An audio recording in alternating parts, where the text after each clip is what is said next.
East African Community Supplementary Appropriation Bill 2024. 6. Report of the Committee on General Purpose of the East African Legislative Assembly on the East African Community Budget Estimates, Revenue and Expenditure for the financial year 2024-2025. 7. Report of the Committee on Agriculture, Tourism and Natural Resources of the East African Legislative Assembly on the on-spot assessment of the implementation of projects and plans by the Lake Victoria Basin Commission and Lake Victoria Fisheries Organization. 8. Report of the Committee on Regional Affairs and Conflict Resolution of the East African Legislative Assembly on the oversight activities to assess the processes, regulations, and the challenges of conducting national and general election. 9. The resolution of the East African Legislative Assembly paying tribute to the late Honorable Dr. Shogo Richard Mlozi. There are also reports of the Auditor General and the financial statements of the county governments of Murang'a Small Traders Empowerment Program Fund for the year ended 30th June 2021, 30th June 2022, and 30th June 2023. Mr. Speaker, I beg to lay. Next order. Order number 6, notices of motion. Order number 7, questions and statements. Statements pursuant to Standing Order 53-1. Honorable Senator Prof. Tom Ojienda.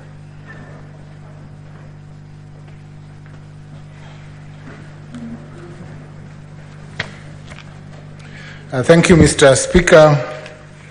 I rise under Order 53 to seek a statement, 53-1, to seek a statement from the Standing Committee on National Security, Defense and Foreign Relations concerning the level of disaster preparedness in Kisumu County.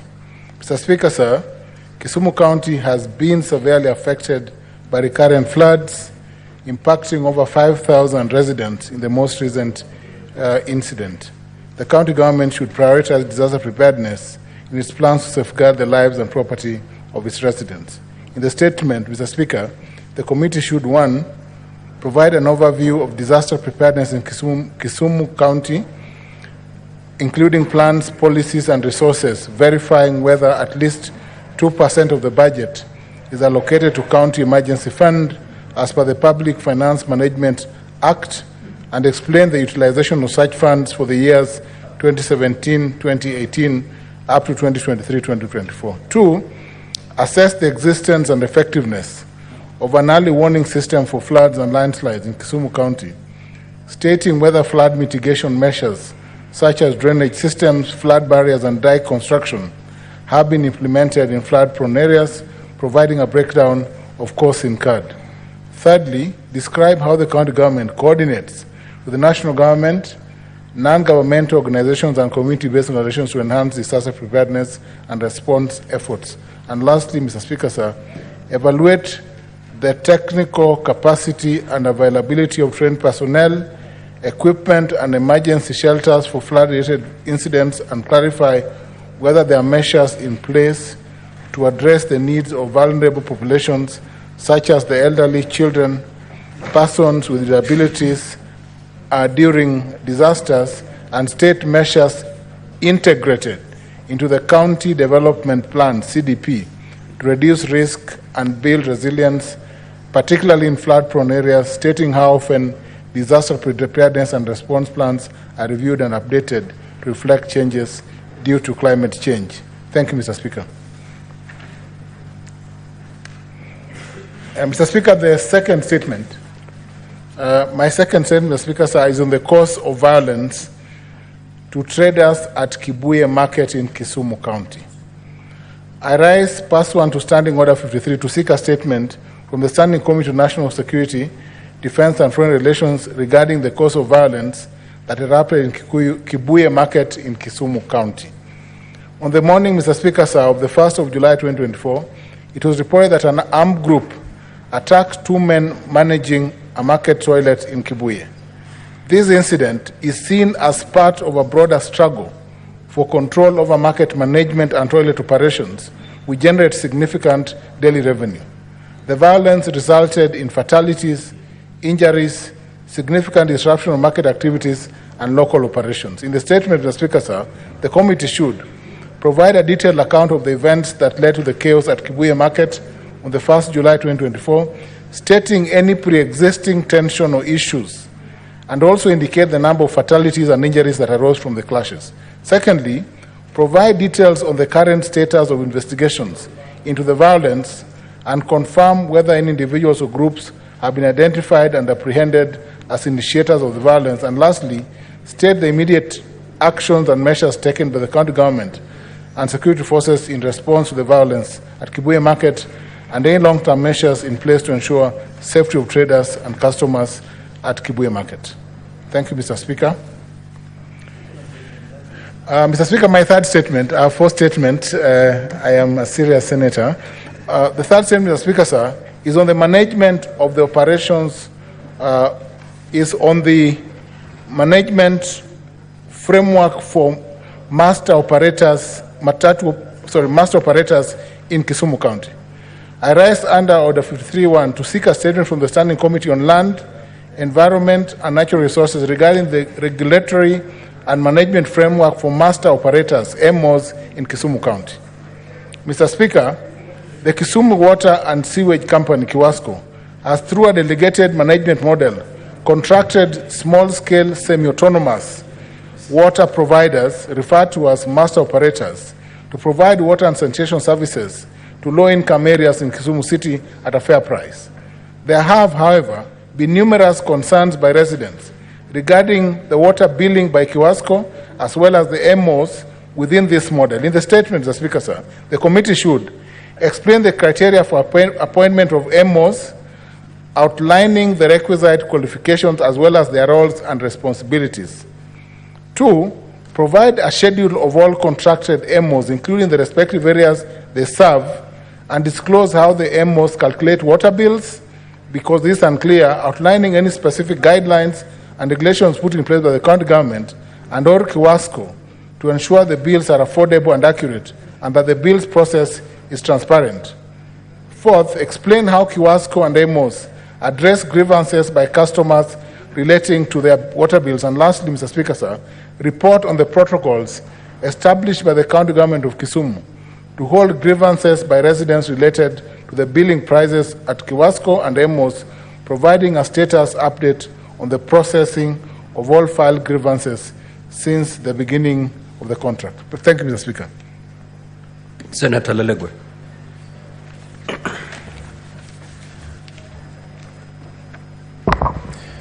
Thank you, Mr. Speaker, sir. I rise request for statement on anomalies in the payroll and delays in payment of salaries to the staff in the County Executive of Samburu County. Mr. Speaker, sir, I rise pursuant to Standing Order 53.1 to seek a statement from the Standing Committee on Finance and Budget regarding anomalies in the payroll for the staff, both contracted and those on permanent and pensionable terms serving in the County Executive of Samburu. In the statement, the committee should 1. Provide detailed information to ascertain how money is authorized by the control of budget from the County Revenue Fund amounting to approximately Kenya shillings 176,253,831 for purposes of June 2024 salaries were utilized by the County Executive, given that no staff in Samburu County Executive has been paid for the month of June 2024. 2. Provide reasons for the non-payment of June 2024 salaries for the permanent and pensionable staff, despite the approval and release of salaries by the Control of Budget pursuant to Article 228(5) of the Constitution, mandating the Control of Budget to authorize all withdrawals from the County Revenue Fund. 3. Explain how the County Executive plans to address the salary arrears in the current financial year 2024-2025, detailing the itemized expenditures that depleted the salary allocation for June 2024, thus resulting in this situation. 4. Ascertain the status of salary and salary-related requisitions in respect of the fiscal year 2023-2024 for the County Executive, and whether the required format and procedures, including recommendations of the Control of Budget, are adhered to or not, and whether the Exchequer release in respect of salaries and salary-related items are utilized for the purposes for which they are requisitioned. 5. Give the rationale behind the payment of lump sum statutory deductions in the June Exchequer releases for previous months, including statutory deductions for June 2024, despite the non-payment of actual salaries for the month of June 2024. 6.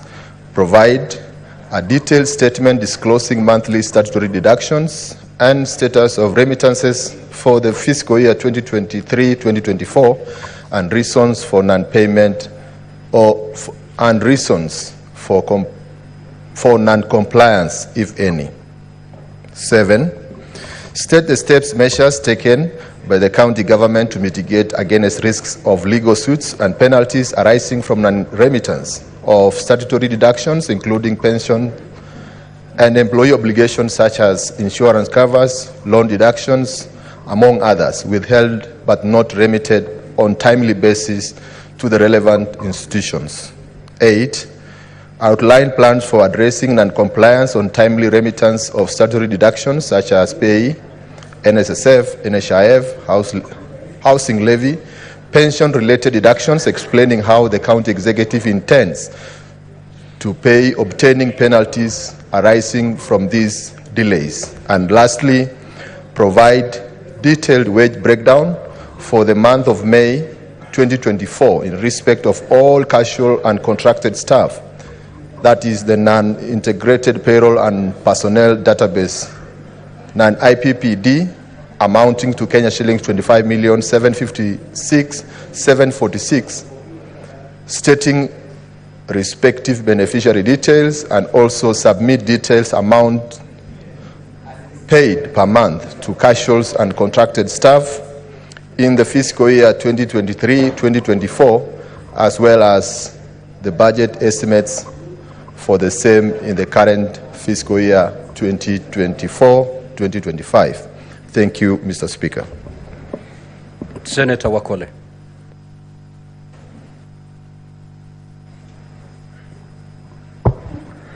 Thank you, Mr. Speaker, sir. On the status of payment of monthly stipend to community health promoters in Bungoma County. Mr. Speaker, sir, I rise pursuant to Standing Order 53-1 to seek a statement from the Standing Committee on Health on the status of payment of monthly stipend to community health promoters in Bungoma County from January 2024 to date. In the statement, the committee should 1. Provide a list of all community health promoters in Bungoma County disclosing their contact information as well as their areas of deployment. 2. State the total earnings paid to the CHPs so far and indicate the arrears owed to them by the county government of Bungoma and the national government respectively. 3. Specify the pay points of CHPs along with details on whether there was public participation involving the county government and the promoters in the selection of these payment points. 4. Clarify whether there is an existing contract between the county government and CHPs and inform if the stipend they are currently receiving is in accordance with the contract, with this contract. And 5. Outline the measures implemented by both the county and national governments to address current delays and ensure timely payment in future. Thank you, Mr. Speaker, sir. Senator Maruma. That statement is dropped. Senator Maruma had 2 statements, so those 2 statements are dropped. Statements pursuant to Standing Order 57-1, the Senate Majority Leader.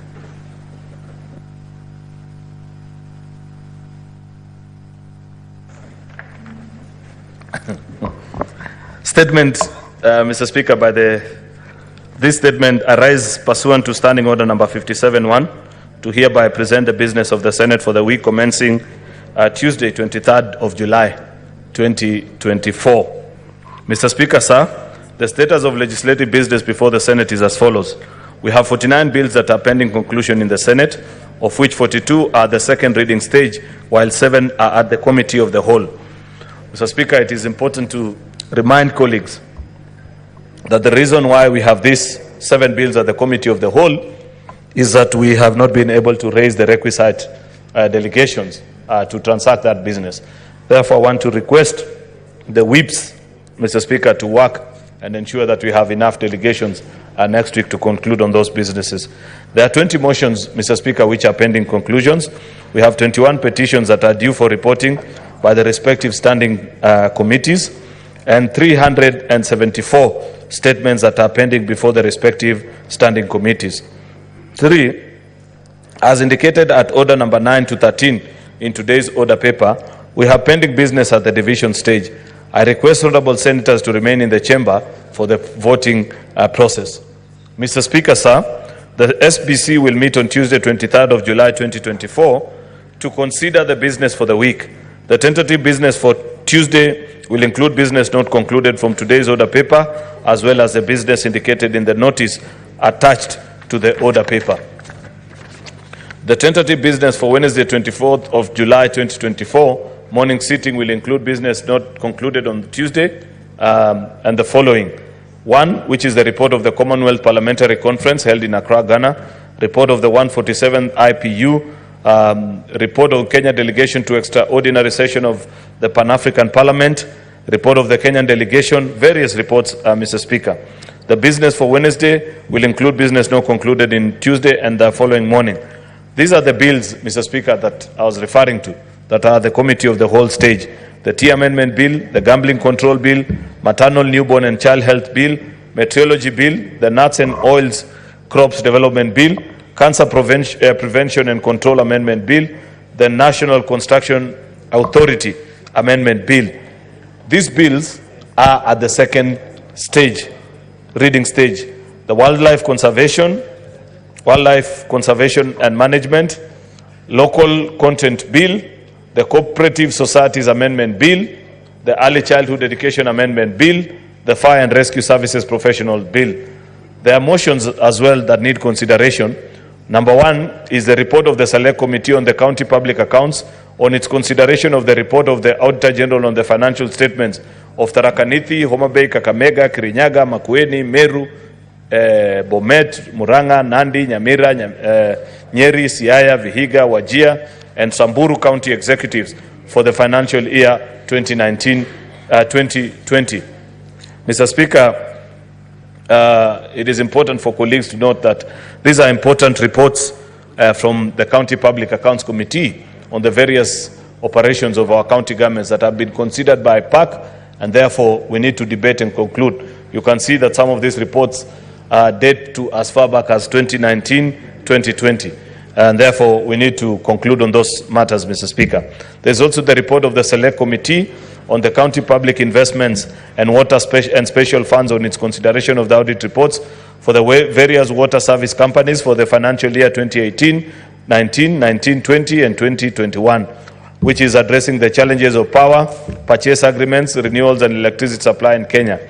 There is also a motion, Mr. Speaker, a very interesting one, on the stoppage of funds to Isiolo County government due to failure by the governor to honor Senate summons. This is I'm not sure how many other times we've done this before, but it's a unique motion, Mr. Speaker, and therefore it will be instructive to follow what happens. There is also a development of a policy and law for social risk management in infrastructure development projects in Kenya. A very important motion, Mr. Speaker, that we need to consider. You can see, Mr. Speaker, when many of us travel abroad, you can tell a construction site from as far as almost a kilometer away, depending on how well it is done, providing paths for people to pass, and the following. That is what this motion speaks to, social risk management in construction sites. In this town, Mr. Speaker, sometimes even when you're driving on our roads, you just hit a manhole that has been left open by people who are constructing, damages your car. Nobody is held responsible, Mr. Speaker. As a House of Parliament that supervises, Mr. Speaker, the various government agencies, this is something that we need to speak about. And we need to conclude on this motion, Mr. Speaker, so that, and even elevate it beyond a motion, so that you hold the responsible state agencies that should be able to provide this mechanism for citizens to live in a safe country the opportunity. The projected fee business for Thursday 25th will be business not concluded on the order papers for Tuesday and Wednesday and any other business schedule. I thank you, Mr. Speaker, and hereby lay the statement on the table of the Senate today. Thank you, Speaker. The Chairperson, Standing Committee on Finance and Budget.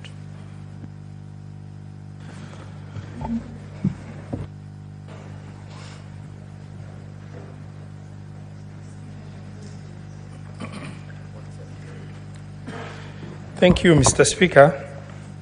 Mr. Speaker, sir, I rise pursuant to Standing Order 56(1)A of the Standing Orders of the Senate to make statement concerning the consideration of the Committee of the Reservation of the President on the County Allocation of Revenue Bill, Senate Bill number 25 of 2024. Mr. Speaker, sir, as you may be aware, the County Allocation of Revenue Bill, Senate Bill number 25 of 2024, was introduced in Parliament pursuant to Article 281(b) of the Constitution, which requires that at least 2 months before the end of the financial year, there shall be introduced in Parliament a County Allocation of Revenue Bill, which shall divide among the counties the revenue allocated to the county level of government on the basis determined in accordance with the resolution in force under Article 217. In this respect, the County Allocation of Revenue Bill, Senate Bill number 25 of 2024, was passed by the Senate and the National Assembly on the 11th of June 2024 and 25th of June 2024 respectively. The bill was transmitted to the President on the 28th of June 2024. Mr. Speaker, sir, the bill as passed by Parliament and transmitted for assent divided among the 47 counties a total equitable share of 400,116,788,147. The bill was passed upon the enactment of Division of Revenue Act number 5 of 2024, which divided nationally raised revenue between the national government and the county governments as follows: 2,540,153,902,710 for national government and 400,116,788,147 for the county government.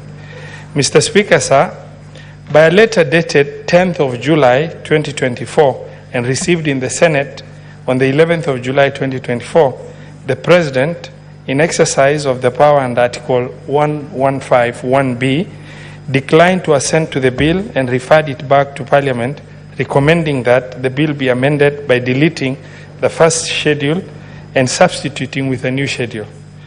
The new schedule, as proposed in the memorandum by the President, contained the allocation to the 47 counties a total of equitable share of 380 billion. The President therefore recommended that the County Allocation of Revenue Bill be amended to reflect a different sum of equitable share to counties from that is contained in the Division of Revenue Act number 5 of 2024.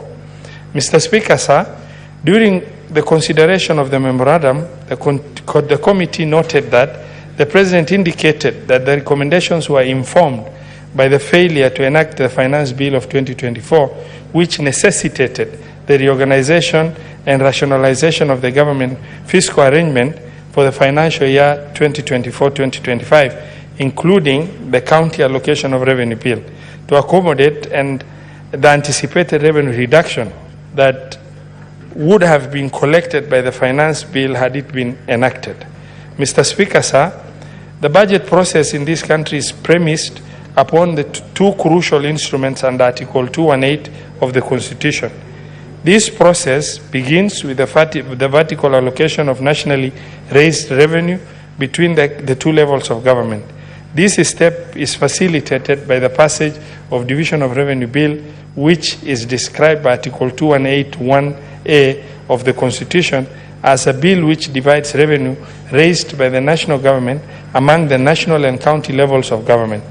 The second and consequential step in this process is the horizontal allocation of revenue among the 47 counties. This is facilitated by the introduction and enactment of County Allocation of Revenue Bill, which under Article 218(1)(b) of the Constitution divides among the counties the revenues allocated to the county level of government on the basis determined in accordance with the resolutions enforced under Article 217, the revenue sharing formulas approved by this House.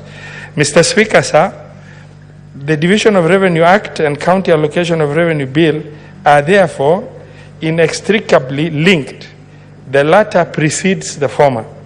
The County Allocation of Revenue Bill gives further effect to the county allocation of, further effect to the provisions of Division of Revenue Act, in which the determination of the sum to be allocated to counties is determined. Therefore, any recommendation to amend, otherwise vary the first schedule of the County Allocation of Revenue Bill must be preceded by an amendment to the Division of Revenue Act, and if so much amendment has been made to the Act, then the question of amending County Allocation of Revenue Bill is moot. Mr. Speaker, therefore, any recommendation to amend or otherwise vary the first schedule of the County Allocation of Revenue Bill must be preceded by an amendment to Division of Revenue Act, and if no such amendment has been made to the Act, then the question of amending County Allocation of Revenue Bill is moot. These two bills are not mutually exclusive, but one forms the basis of the other. Mr. Speaker, sir, at the time of the receipt of the memorandum containing the reservations of the President on County Allocation of Revenue Bill 2024, the Division of Revenue Act number 5, 2024 was already in force and remains in force. DORA 2024 provides for the county government share of nationally raised revenue of 400 billion, .1. The first schedule of County Allocation of Revenue Bill 2024, as passed by Parliament and forwarded to the President for assent, provides for each county government share of the Kenya shillings 400.1 billion arrived at by applying the third basis of revenue sharing to the county equitable shares contained in Division of Revenue Act 2024. Mr. Speaker, sir, the committee observed that the constitutionally compliant procedure in regards to this matter would be the reconsideration of division of nationally raised revenue between the two levels of government for financial year 2024-2025 by Parliament. Mr. Speaker, sir, I wish to confirm that on Wednesday, 17th of July 2024, the National Treasury submitted the draft Division of Revenue Amendment Bill.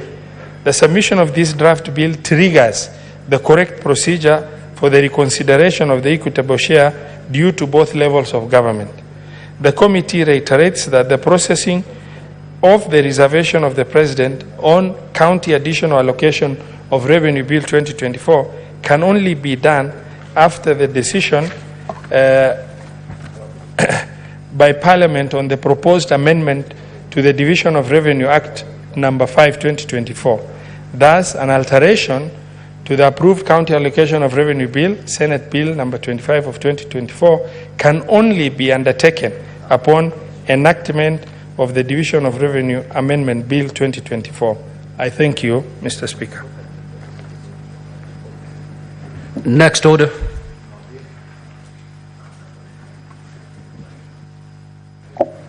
Order number 8, motion, the current state of the nation. The Majority Leader.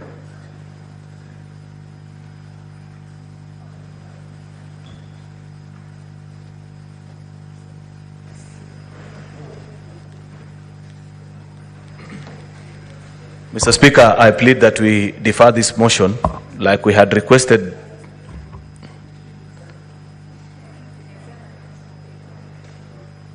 Yeah, that's part of the reason we are deferring.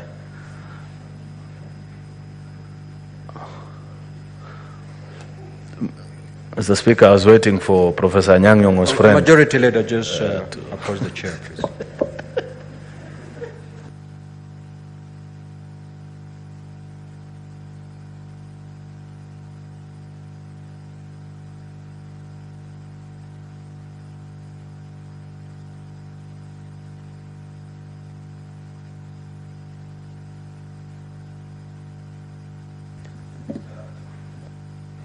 Mr. Speaker, you understand the unique nature in which we have dealt with this motion, that there are few members who haven't spoken to it, and we have been granting them an opportunity as leadership still consults on the final recommendations. I suspect that there may be members in the House, Mr. Speaker, who are willing and haven't had an opportunity to speak, save for Senator Kinyo, who will move the amendments, Mr. Speaker. If there are any such members, Mr. Speaker, then I want to humbly request that you allow them to make the contribution. Then we still suspend the motion until we conclude now as a leadership and move the final recommendations. Mr. Speaker, that's my request to you. Senator Tomojenda.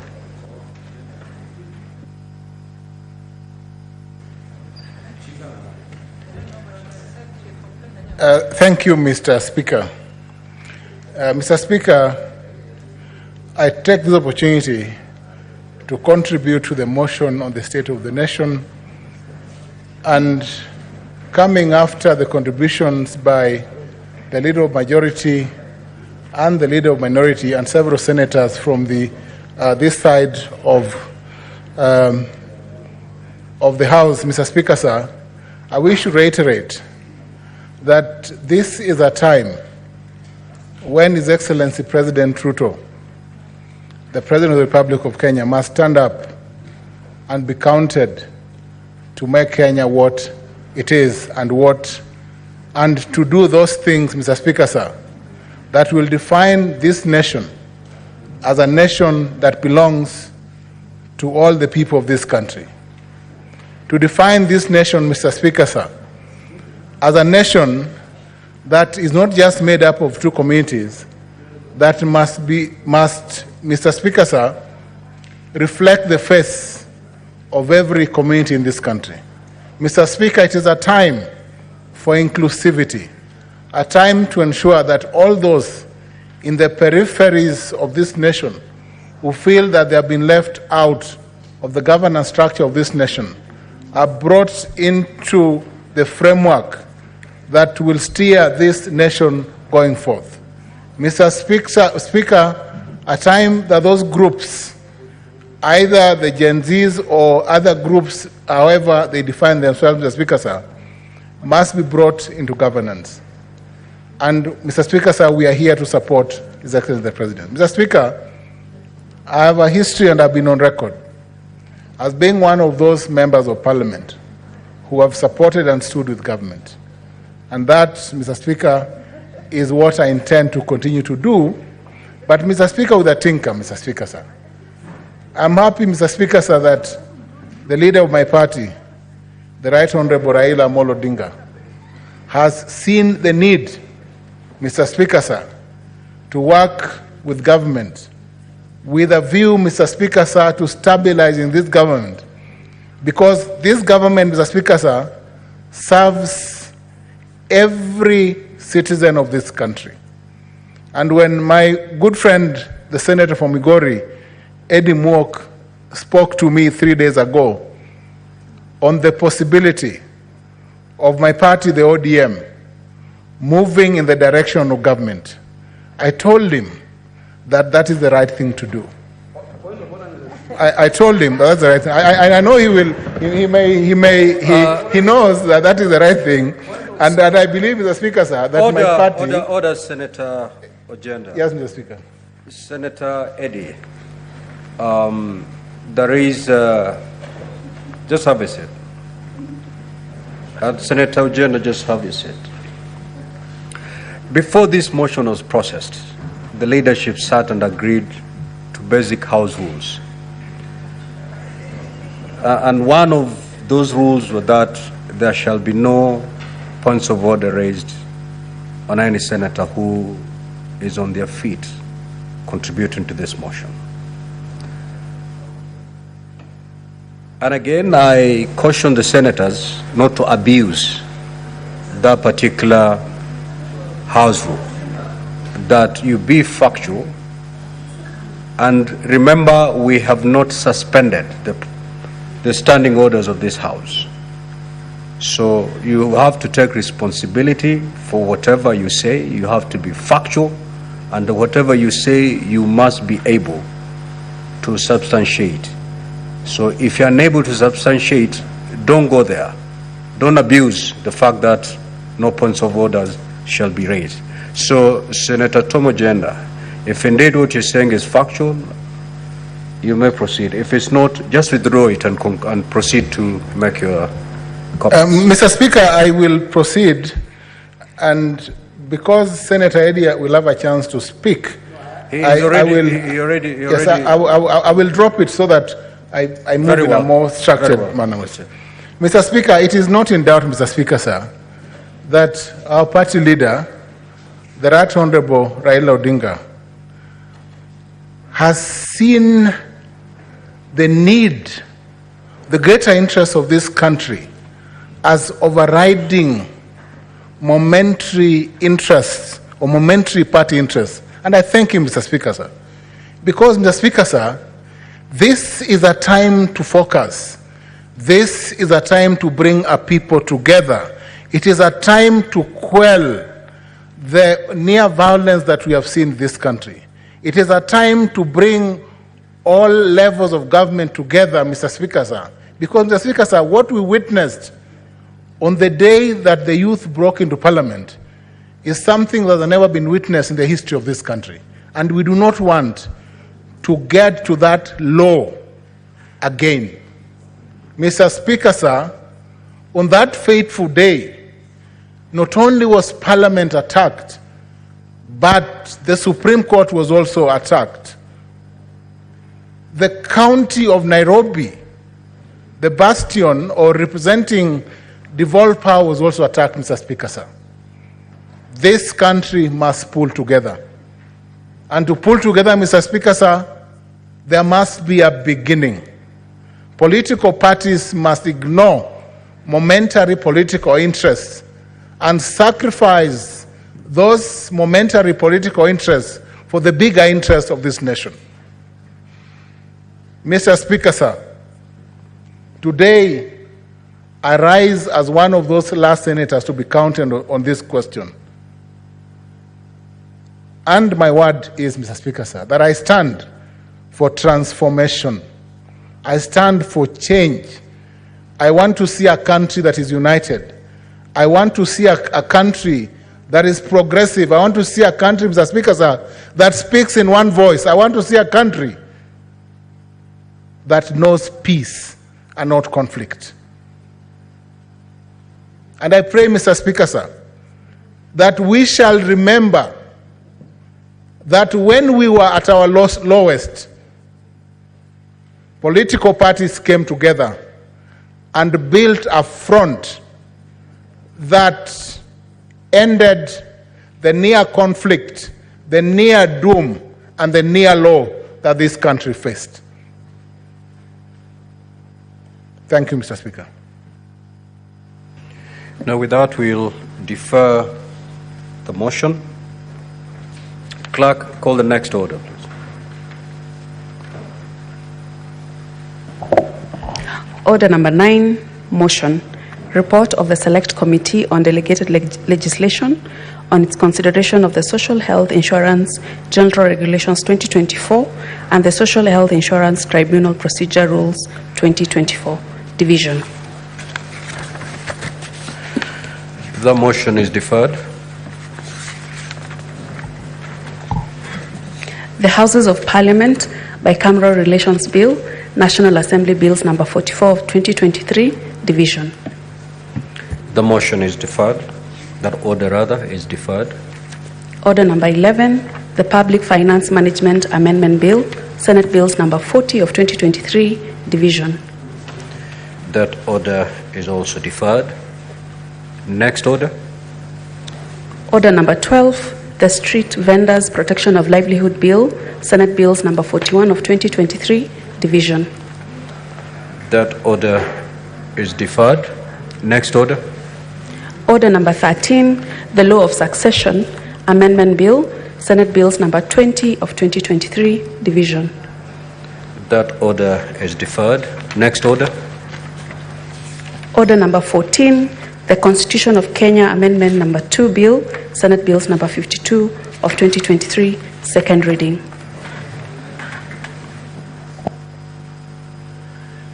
Now, honorable senators, this motion is up for debate. I'm not having any name on my dashboard.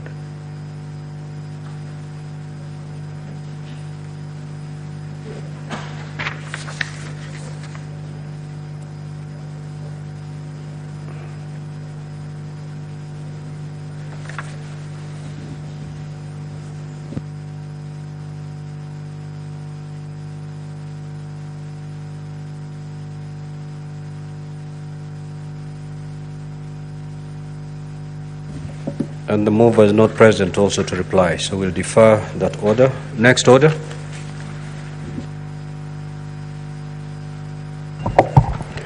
Order number 15, the Narcotic Drugs and Psychotropic Substances Control Amendment Bill, Senate Bills number 1 of 2024, second reading. Senator Kathuri Murungi. That order is deferred. Next order. Order number 16, the Land Amendment Bill, National Assembly Bills number 40 of 2022, second reading. The Senate Majority Leader.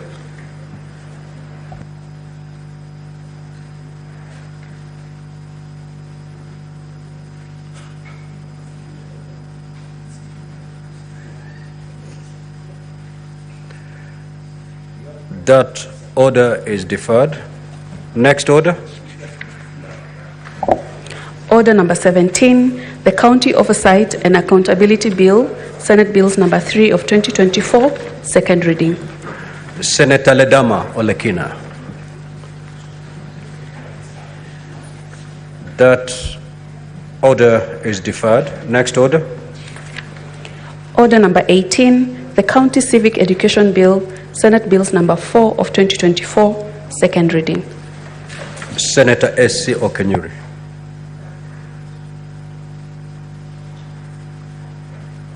That order is deferred. Next order.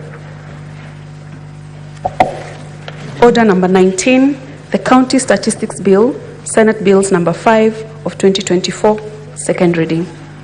Senator Ali Roba. That order is deferred. Next order. Order number 20, the Statutory Instruments Amendment Bill, Senate Bills number 10 of 2024, second reading. The Senate Majority Leader. That order is deferred. Next order. Order number 21, the Intergovernmental Relations Amendment Bill, Senate Bills number 12 of 2024, second reading. The Senate Majority Leader. That order is deferred. Next order. Order number 22, the County Assembly's Pension Scheme Bill, Senate Bills number 14 of 2024, second reading. The Senate Majority Leader. That order is deferred. Next order. Order number 23, motion, report of the Standing Committee on Finance and Budget on the status of implementation of projects funded by the conditional grant for the construction of county headquarters. Honorable Senators, that motion is now on the floor for debate.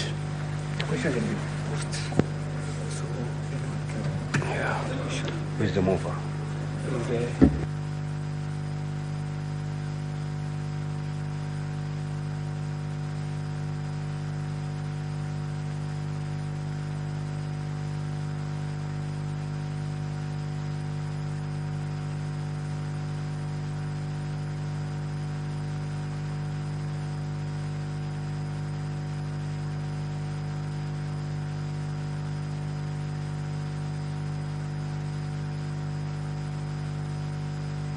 Yes, Senator Mgatana. Mr. Speaker, I don't know whether the motion was moved. It was. Okay, then. And seconded. Thank you, Mr. Speaker. Mr. Speaker, I want to, first of all, congratulate the Honorable Senator Ali Roba, who moved this motion. And Mr. Speaker, if the House will remember, the report carries with it the facts that there were 5 county headquarters that had not been constructed. And in 2015, Mr. Speaker, the Senate established an ad hoc committee that made a decision to assist these county headquarters to be constructed. And Mr. Speaker, it was a conditional grant. One of those counties was Tana River County. That, Mr. Speaker, every financial year, some amount of money, 117 million, was to be given to these 5 counties, and then this would form 70% of the construction cost of the counties, and the counties were meant to give the 30% contribution so that, Mr. Speaker, these counties would have their own headquarters. Mr. Speaker, the other counties, the other 4 counties were Tharaka Nithi, there was Lamu, there was Isiolo, and there was Nyandarua. But, Mr. Speaker, I want to focus on the fact that Tana River County, since devolution started up to date, it has not built its own county headquarters. And Mr. Speaker, despite the promise by the national government to give the 70% contribution, up to now, Mr. Speaker, these headquarters have not been constructed. And Mr. Speaker, the 5 senators from these 5 counties, we were invited by Chairman Finance Ali Roba to attend the meetings so that we can resolve the issues. And Mr. Speaker, at the end of these meetings, there were commitments that were made by the national government, and the governors of the county government agreed that they would finish their part. Mr. Speaker, up to now, the 5 county headquarters have not been constructed. What I want to acknowledge here is that the national government, the PS of Public Works, and the CS, the PS Treasury, they have played their part. They have even written agreements, Mr. Speaker, to transfer now the full responsibility of construction to the county governments.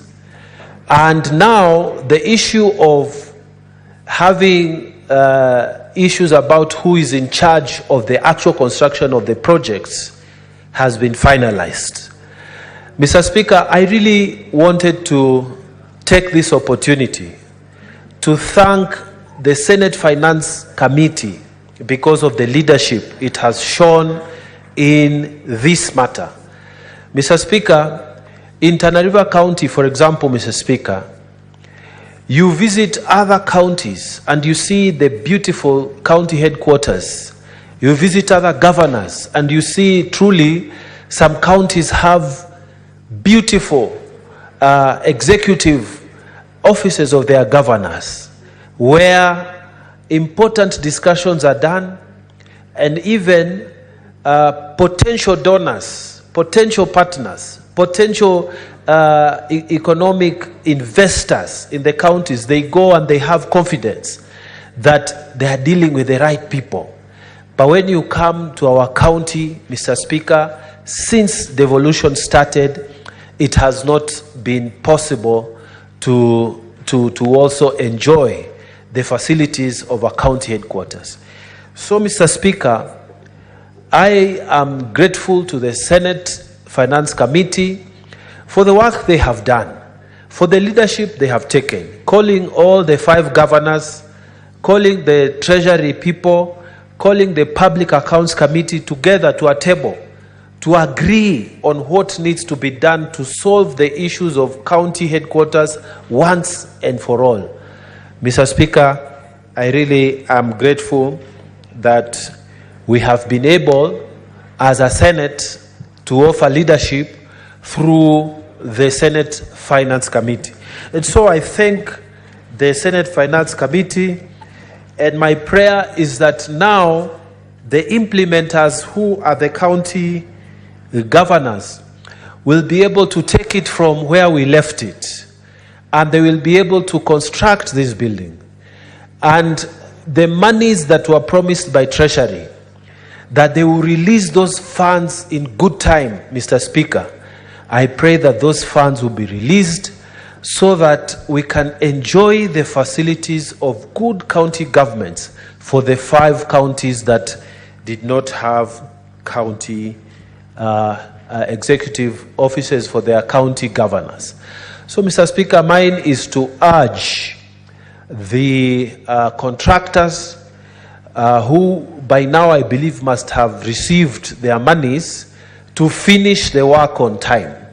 We have waited for a long time since devolution up to now, and Tana River County deserves to have a good county headquarters.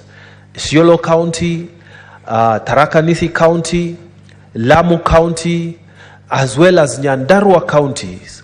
All these counties, Mr. Speaker, they deserve to have good county headquarters where this work, the work of the governors and the county executive, can be executed. Mr. Speaker, aside from that, I wanted to take this opportunity also to discuss the question of the mandates of committees within this House. Mr. Speaker, the mandate that committees exercise in this House have been challenged by the recent developments in the youth. The demonstrations that took place in the country recently, raising one of the issues as the way the financial management of this country is carried out, it raises certain questions about the mandates of committees in this House.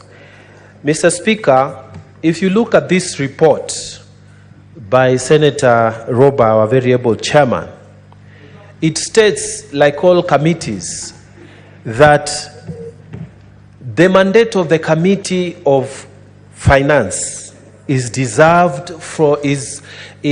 extracted from Article 124(1) of the Constitution, which provides for the establishment of committees. As Mr. Speaker, Finance Committee of the Senate itself is supposed to examine the policy issues, to scrutinize the expenditures of county governments, examine proposals for legislation, and produce a report. Mr. Speaker, if you look at that report again, it says that the Senate Committee on Finance and Budget is established under the PFM Act, Public Finance Act 2012, and the Standing Order number 228 of the Senate Standing Orders. Mr. Speaker, one of the things that this Finance Committee is supposed to do is to scrutinize how the funds are being utilized in the various county governments. And it's not just the Finance Committee. We have the Special Funds Committee, Mr. Speaker, that is chaired by the Honorable Sosi. We also have the Public Accounts Committee that is chaired by Senator Kajwang. Mr. Speaker, we have been making very serious recommendations that come from the reports of the Auditor General. Mr. Speaker, there is a lot that committees in this Senate have been doing in terms of reporting misuse and mismanagement of funds that are allocated under the equitable share, and also those are raised from on-source revenues from county governments. But Mr. Speaker, the fact that the young people went into the streets and they are raising questions, not just on the national government, but even on the county government, it means this mechanism that we use, that governors come, they give explanation on audit queries, and then they go away. This mechanism, Mr. Speaker, not only in the Senate, but also in the National Assembly, when they are now oversighting the national government, this mechanism, Mr. Speaker, has been brought to question.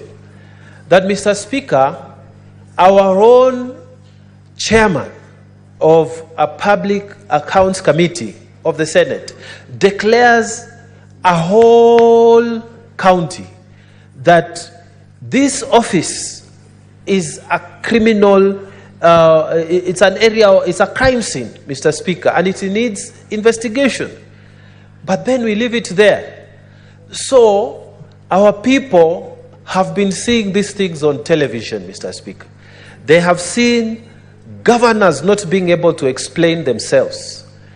And yet the mechanism that we have, Mr. Speaker, does not force governors to go to take plea for misdeeds within their counties. Mr. Speaker, when you visit the Public Accounts Committee, you would see even within the Public Accounts Committee, there are members from the Auditor General's office, there is a representation from the ESCC. Mr. Speaker, no action is taken. Governors come, they ask for time, and I have attended, Mr. Speaker, a session for Tana River County, where the chairman himself has said if it was in another jurisdiction, you would be staying down in the cells waiting for police action.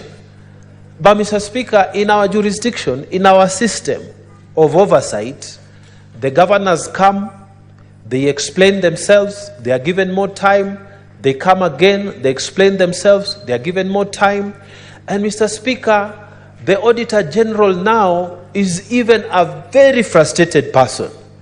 Mr. Speaker, the question our young people are asking, the monies which are being given to the county governments, the mismanagement of these funds, what are the consequences, Mr. Speaker?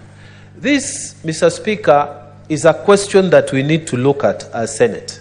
This mandate of Article 124(1) of the Constitution, that is clearly not being effective, because if these managers of our resources in the counties are coming and going and coming and going and no consequence is visited upon them, it means, Mr. Speaker, the committee system in Kenya is not working.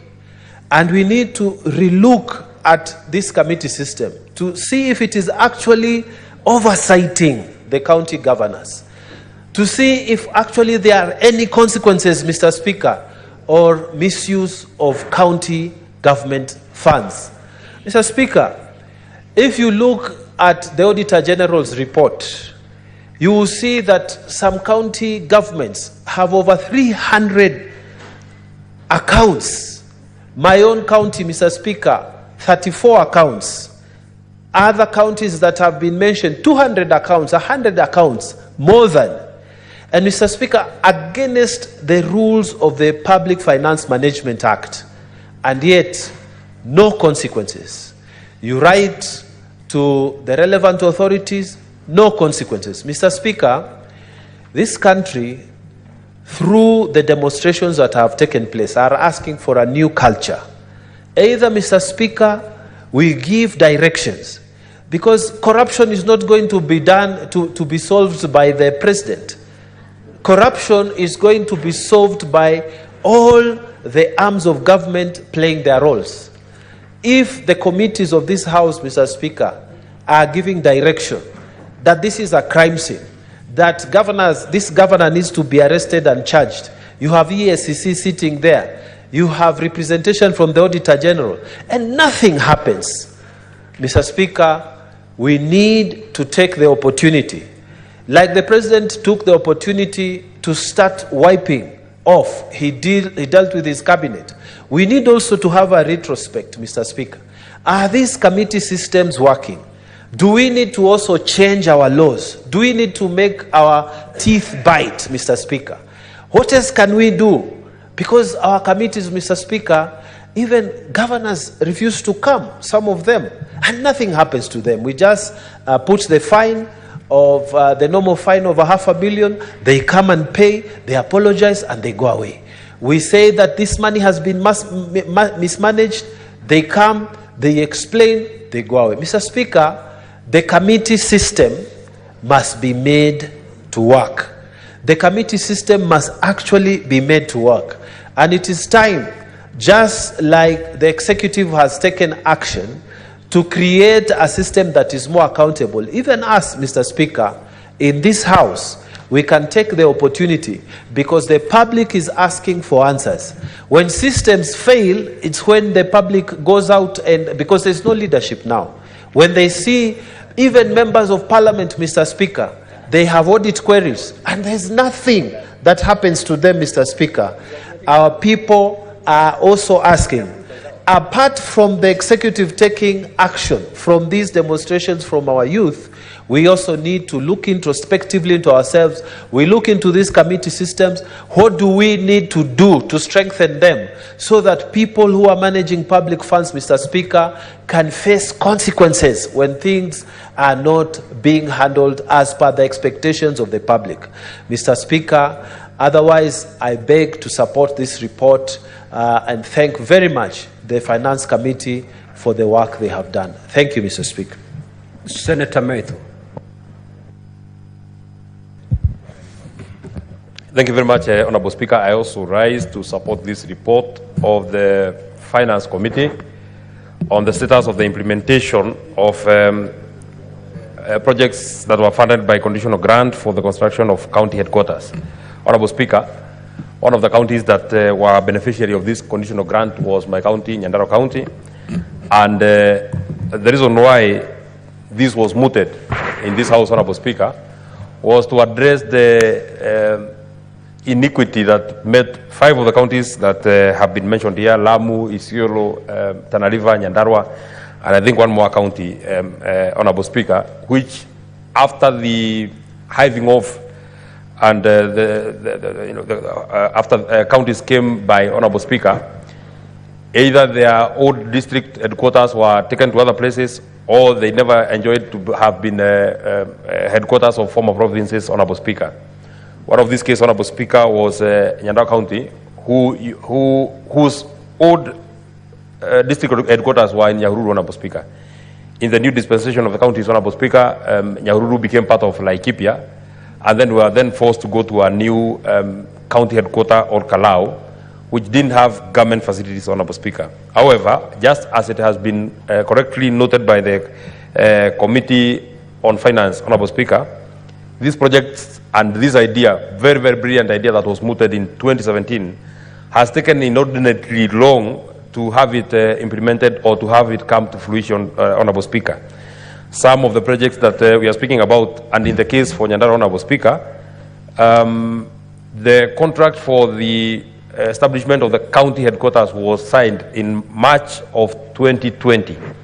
So close to 5 years later, Honorable Speaker, not really much has been able to be achieved because as it is in the project status right now, Honorable Speaker, the county headquarters has only been done up to about 55%, Honorable Speaker.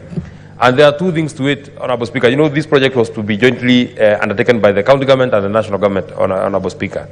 And since we were invited by the committee twice, my own governor, myself, and the other governors from the other counties and the other senators from the other counties, Honorable Speaker, Tharaka-Nithi, Lamu, Isiolo, and Tana River, there are two things that came out very clearly, and I think it is in the recommendation of the committee. And I think it is fair that I also report, to the best of my knowledge, especially for the case of Nyandarua, in terms of the overall responsibilities of project management, including supervision, monitoring, and payment of contractors, Honorable Speaker, that is a secondary matter. But there was a request by the Council of Governors when they appeared before the committee. There was a request by the governors when they appeared before the committee, the governor for the Rakanidi and the other 5 governors, Honorable Speaker, that they requested that now this project is now transferred to the counties, Honorable Speaker, for 2 things. One, Honorable Speaker, most of these projects had variations that were over 25% that is acceptable in law, Honorable Speaker. The initial cost of the county headquarters for Nyandarua was supposed to be 412 or 427 millions, Honorable Speaker. But after the first certificates were raised, the contractor had raised certificates of about 322 million. Then the new contract was entered into was for about 450 million, Honorable Speaker. So the contract sum went to up to almost twice the amount that was initially supposed to do with this county headquarters, Honorable Speaker.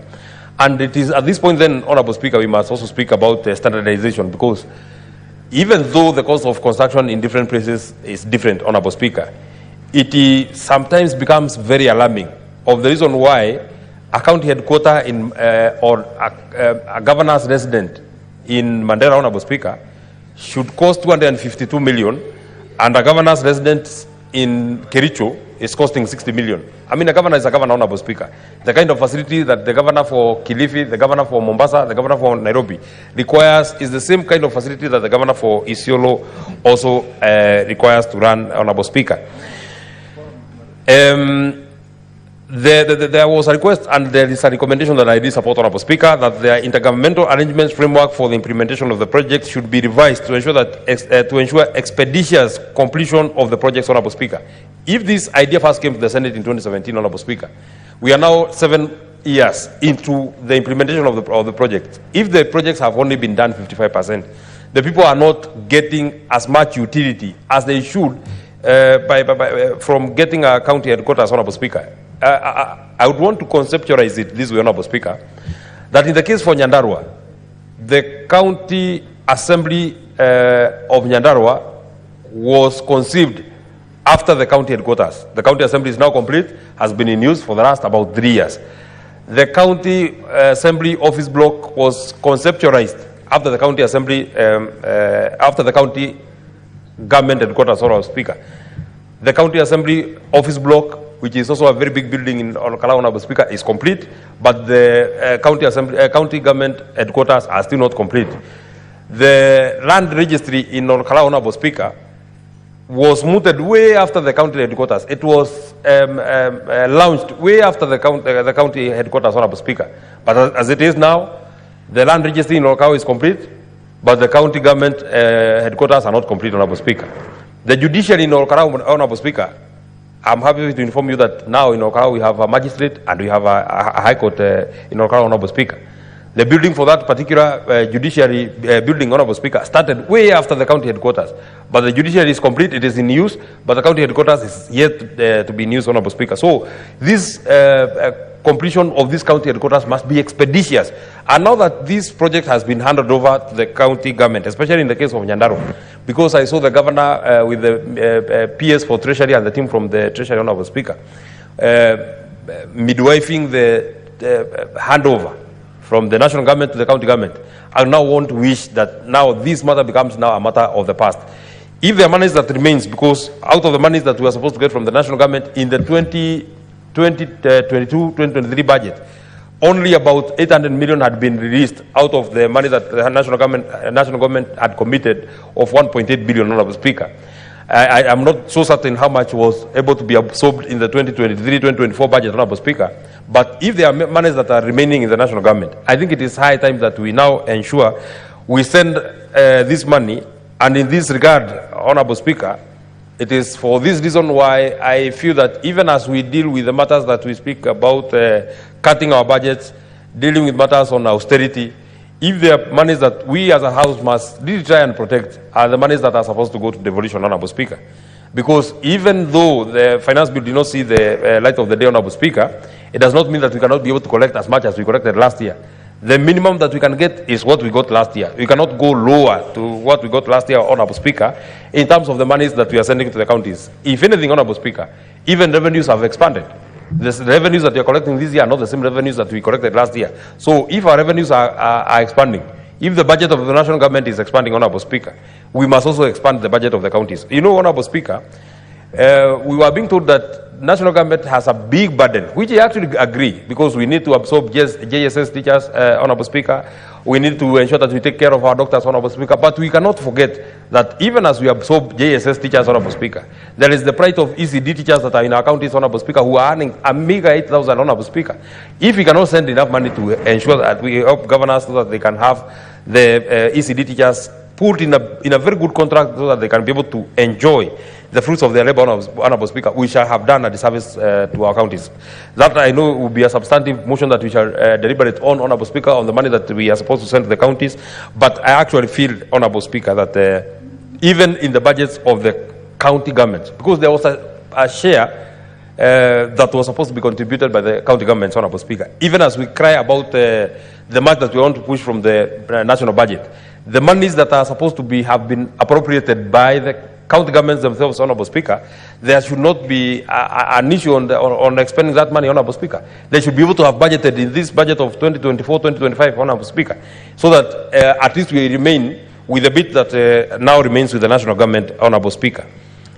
On issues of project management, including supervision, you know, Honorable Speaker, counties have had this habit of saying that because the Department of Public Works is the one that does supervision, is the one that does monitoring, Honorable Speaker, is the one that certifies certificates so that contractors can be paid, Honorable Speaker.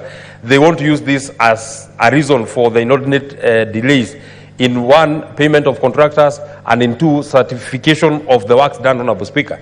We actually agree. Let this role be now transferred to the county governments so that they can supervise and they can monitor, and so that they can be able to honor the certificates that are raised, Honorable Speaker.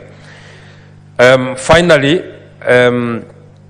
there's this body that is called IGRTC, Honorable Speaker. I think it is high time that they now step up, Honorable Speaker, so that they can be able to try and be the umpire between the national government and the county government, Honorable Speaker, in terms of even these projects that are co-financed by the national government, Honorable Speaker.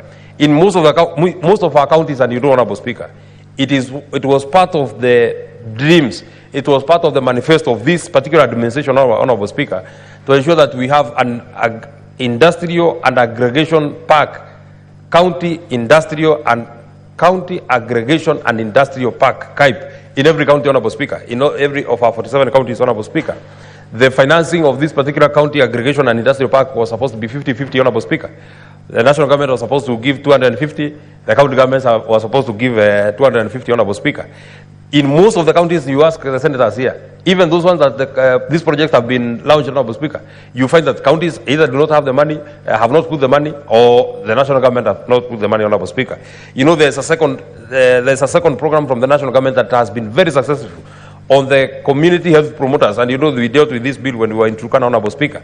But you find in almost all our counties, as the senators were here who confirm, Honorable Speaker, that the only stipends that the county health promoters have been able to receive are the monies that come from the national government, because the county governments have not been able to put enough money, or they have not been able to match what has been brought by the national government. The county governments have not matched, Honorable Speaker. So I think it is high time that IGRTC, Honorable Speaker, and even the Council of Governors and all these bodies that are between the national government and the county governments, including this Senate, Honorable Speaker, we try and pronounce ourselves, because if the money is there in the national government for the community health promoters, why can't we then follow up to ensure that this money that is coming from the national government, there is the matching money that is in the county government's, Honorable Speaker. I do not intend to say more than that, Honorable Speaker, but I actually feel if we are not able to complete these county headquarters in this financial year of 2024-2025, we shall have done a disservice to our people. Our people will not have gotten the utility that we want to get, Honorable Speaker.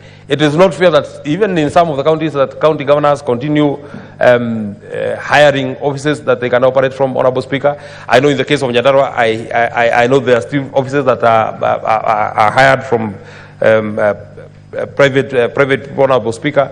We must be able to finish these county headquarters, Honorable Speaker, so that the governors can get places to work from, and so that even our counties can be able to move forward. I support, Honorable Speaker. Senator Mofire. Thank you, Honorable Speaker. I'm one of the counties that are affected by this motion, and I want to sincerely thank Chair Finance, my brother Senator Roba, for having brought this very important motion before this House. Honorable Speaker, Tharaka Nithi County has for very many years suffered some historical injustices. Tharaka Nithi, Honorable Speaker, was hived from the defunct Meru County Council. And all through, for the last 60 years down the line, we have been putting structures in Meru County. We built county council headquarters. We put in place all the structures in place in Meru County. Unfortunately, Honorable Speaker, in 1992, Tharaka Nithi was hived from Meru County, and we became a district. Then, after the new constitution, Tharaka Nithi, among many other counties, Mwingi, and so many other counties for that matter, attained the status of being a county for that matter. Honorable Speaker, when we became a county, people through public participation sat down and agreed that for effective representation, for effective devolution, we should have a place called Kadwana as county headquarters. Kadwana was a market, and is still a market. Because, Honorable Speaker, Kadwana serves, and to very many, it is the headquarters of the Tharaka Nithi County, where people would be served equally without necessarily having to travel from far distance, so that we could realize the essence of devolution. Honorable Speaker, it is important for this House to note that for the last 12 years since inception of devolution, Kadwana has remained a ghost county headquarters with no meaningful structures in place. We have a county assembly which is in makeshifts, the Mbati structures. I remember last time, Honorable Speaker, I took devolution committee to Kadwana, and I was terribly ashamed. So, Honorable Speaker, I have captioned quite a number of debaters argue about the conditional grant that was given to county headquarters. But of course, Honorable Speaker, this man has faced a lot of challenges. Because, Honorable Speaker, I don't know why, for what reasons, that man has to go through the public works, creating a lot of bureaucratic processes and a lot of hiccups here and there. I don't know for what reasons, Honorable Speaker, that money should not be channeled and directed to the relevant counties for them to, if they cannot be, they can be trusted with the billions of money that they are getting as a share of revenue. I don't know for what reasons that money is not given to governors directly. So, Honorable Speaker, it is important, Honorable Speaker, that we as a House must expedite this process so that those counties, especially Nyandarua, Ramu, Tharaka Nithi, and Isiolo, Tana River, from where my brother originates from, people can realize the essence and the importance of devolution. It is very unfortunate, Honorable Speaker, up to today, Tharaka Nithi County the entire county administration is stationed at Chuka, disadvantaging quite a number of other constituents, especially those from Tharaka and some parts of Mara and the Gambangombe. And it is something, Honorable Speaker, has really brought a lot of issues, especially political temperatures. But Honorable Speaker, I'm happy to report that up to now, the Raganidi County headquarters is almost 82% complete, but it cannot be occupied because it's just a shell. There's nothing that people can see.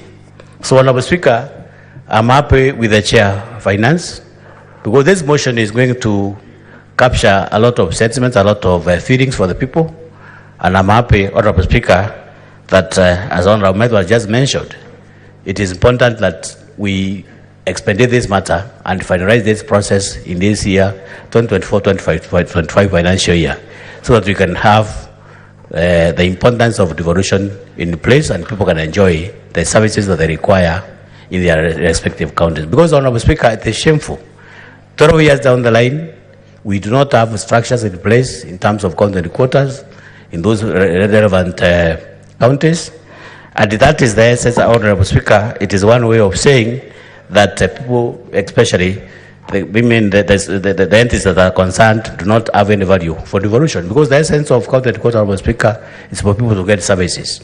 So, Honorable Speaker, in this respect, I hope through this committee, through this House, we are going to expedite the process so that by 2024-25 financial year, we are going to have these counties put in place and the structures complete so that people can enjoy the essence of devolution. Honorable Speaker, I thank you and I support. Senator Bone. Thank you, Mr. Speaker. Mr. Speaker, sir, time truly moves. 2010, when the new constitution was promulgated, one of the most exciting provisions in the constitution, Mr. Speaker, was Article number 10 that provided for national values. And in Article number 10, Mr. Speaker, is specifically 10(2)(b) that speaks to the values of human dignity, Mr. Speaker, equity, social justice, Mr. Speaker, inclusivity, equality, non-discrimination, and protection of the marginalized. That is the Constitution of Kenya. It is that letter, accompanied with the spirit, Mr. Speaker, that we wanted a new constitution that will see the whole country moving together at almost the same pace, so that nobody's left behind, nobody's marginalized, nobody feels discriminated, nobody feels dehumanized, Mr. Speaker. It is sad that 8 years later, that when I sat in this house, and I think former Minister for Interior Security, Kindiki, spoke very emotionally on this motion. I remember very well when I was seated there. And we succeeded. This was a matter that we debated in this house 2015. We succeeded, and the national government agreed that this process takes place. Nothing that we can call closure has taken place at this time. I would like, Mr. Speaker, to appeal to this House. We all support this so that the discrimination, the marginalization visited on the counties of Lamu, Isiolo, Tana River, and Tharaka Nithi and Nyandarua should be something of the past. Mr. Speaker, the case of Tharaka Nithi is really a sorry state. These were people who are living very well under the defunct local authority of Meru, and when they saw the new constitution, they thought they had been living under the Holy Spirit, under John the Baptist, and now the Holy Spirit had arrived. Now the Holy Spirit has arrived in the rest of the country, but in Tharaka Nithi, they would not be blamed if they have changed course from Christianity to something else. Mr. Speaker, it's a pity that if you go to a place like Tana River, I think the governor operates from some house. I don't know whether it is Mungat. I don't know whether it's Senator Mungatana's house or whose house it is. It cannot be right. Mr. Speaker, my third contribution to this is what was the vision? The vision is not what is going on now. If you go to a place like Mandera, where the chairman of this committee was governor for 10 years, because he was proactive and visionary, he's built a very good county headquarters.